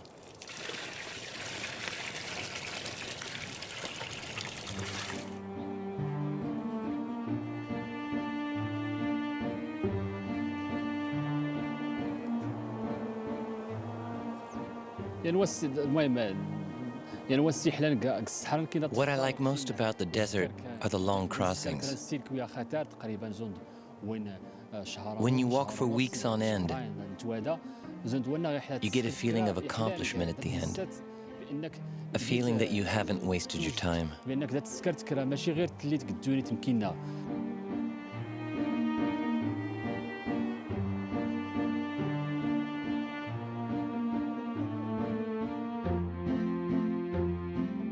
These important commercial routes once gave rise to flourishing cities in the middle of the desert. That golden age is now past, but some cities like Tamgrut are still a stopover for these modern-day caravans. Ali and Laho take us to a traditional caravanserai to meet Baba Raglil, guardian of the past. السلام عليكم. عليكم السلام ورحمة الله. السلام عليكم. على سلامتكم. على سلامتكم. أنتم بخير. الحمد لله على سلامتكم. كثير بخير. على سلامتكم مرحبا بكل فرح. جينا بواحد حنايا جينا بواحد. We've come a long way with our caravan from Umjran, and we'd like to spend the night here in Tamgrut. مرحبا بكم بكل فرح. May come in, welcome. مرحبا بكم. بارك الله فيك. تفضل معنا سيدي. He is a descendant of a caravaneer He's also the living memory of this city.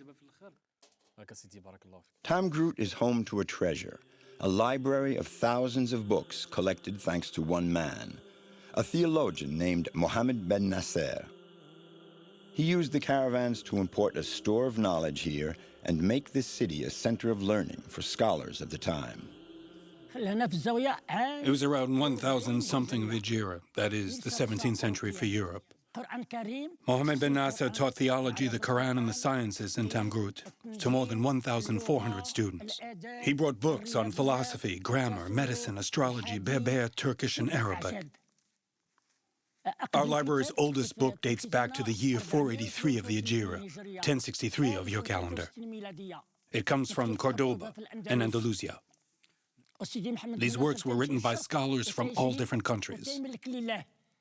And Sidi Mohammed ben Nasser wanted all these books to be available to everyone, not only the elite. They used to say, may God make our country a land of religion, of culture, and a haven of peace for the poor and for the needy.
Ali and Laho know that to open the trail once they get past Tamgroot, the caravan is going to have to face a formidable obstacle, these high cliffs. The trail exists. Animals used to take it frequently, but Ali and Laho don't know exactly where it is. لا تبخش الا لا ضرب هنكر الحديد حص السلام عليكم. Hi there. Are you from around here? Yes, I am. انت من هنايا. Do you know the trails around here? Yes. بخير الحمد لله. يا ربي هات نران دوس. We'd like to go to Tizi and Toflet. I think that we're on the right path, but we're not sure. Maybe you could show us which way it is, please? Sure, I can help you out. Muadi, the nomad, agrees to join the expedition.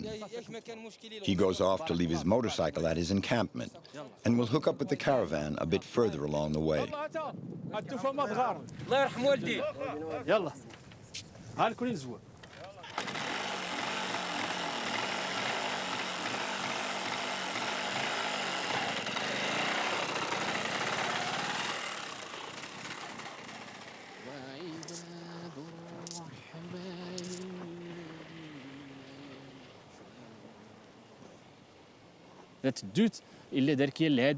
When you set out, your goal is to arrive at your destination, whatever the cost. It gets pretty tricky sometimes, but we've decided to revive the trails of our ancestors. In spite of the heat and the difficulties, I won't give up. Otherwise, that would be the end of everything. A whole world would disappear. We have to resist in order to preserve our heritage. This is our history, and we have to keep it alive for our children and future generations, God willing.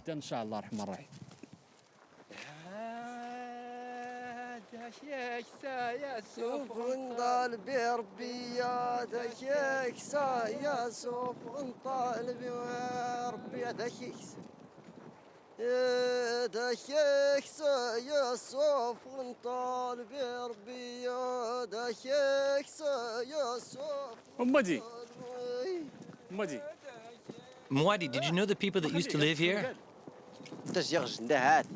Yes. It was the Balu family that used to live here. They didn't have any blankets. They'd just cover up with a bit of ragged cloth and they'd eat a bit of bran bread. And Malu, she'd take shelter up there. That's where they'd keep the dromedaries. And a little further up is where he would stay, off by himself, and eat on his own.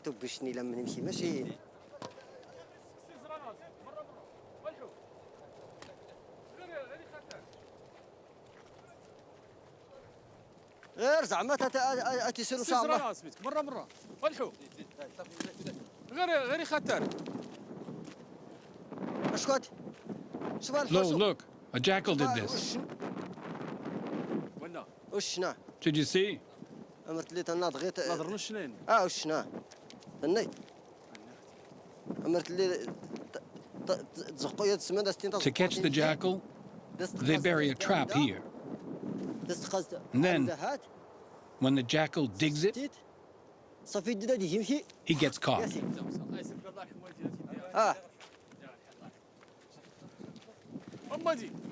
Hey, Mwadi, which trail do we take? The one on the right.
Ali, please go check with him.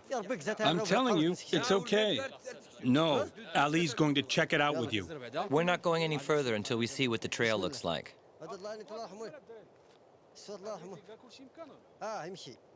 Go all the way to the end to check. You can make it through. Other caravans have come through before us with their donkeys and dromedaries.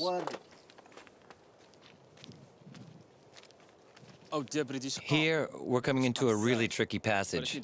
Mwadi knows the trail well. He says if we don't take it, we'll have to make a long detour all the way around. We'll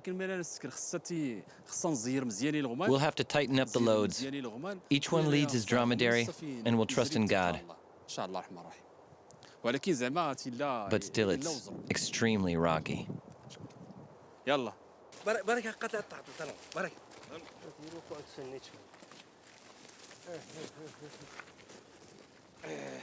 امزود علي حاول تاخذ تصيده هات مشور زيرنا وهاد السويد شوف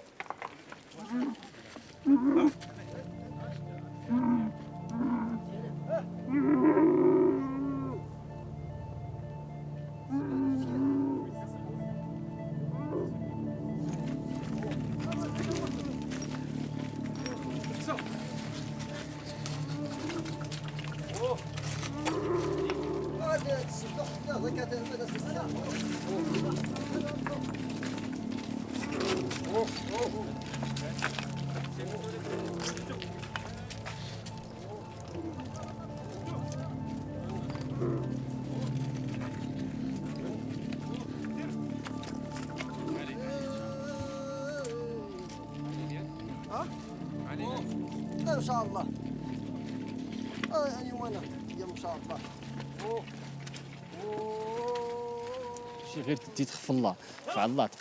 The hard thing in the desert is having the responsibility of the caravan when you're reopening a poorly marked trail. When there's a storm, bad weather, sandstorms, and when you're at the head of the caravan leading people and animals, it's not easy. You really have to back each other up in all situations. We may know the region very well, but even so, we always have to be very alert. Sometimes it's hard, but I wouldn't change my life for anything in the world.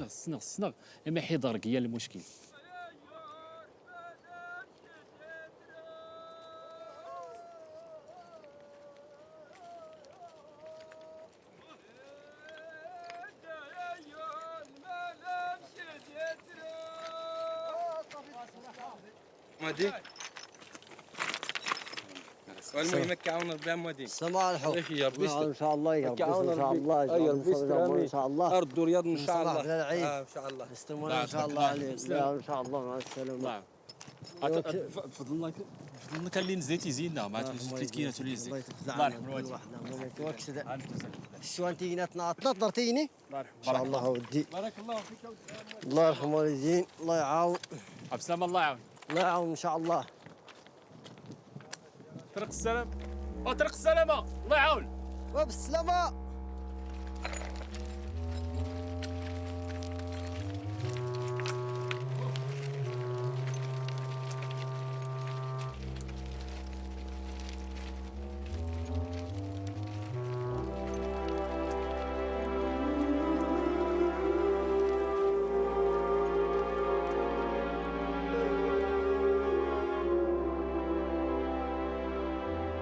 Take to the road, make the journey, strike out to discover new lands, new hopes, and everything else will be granted to you.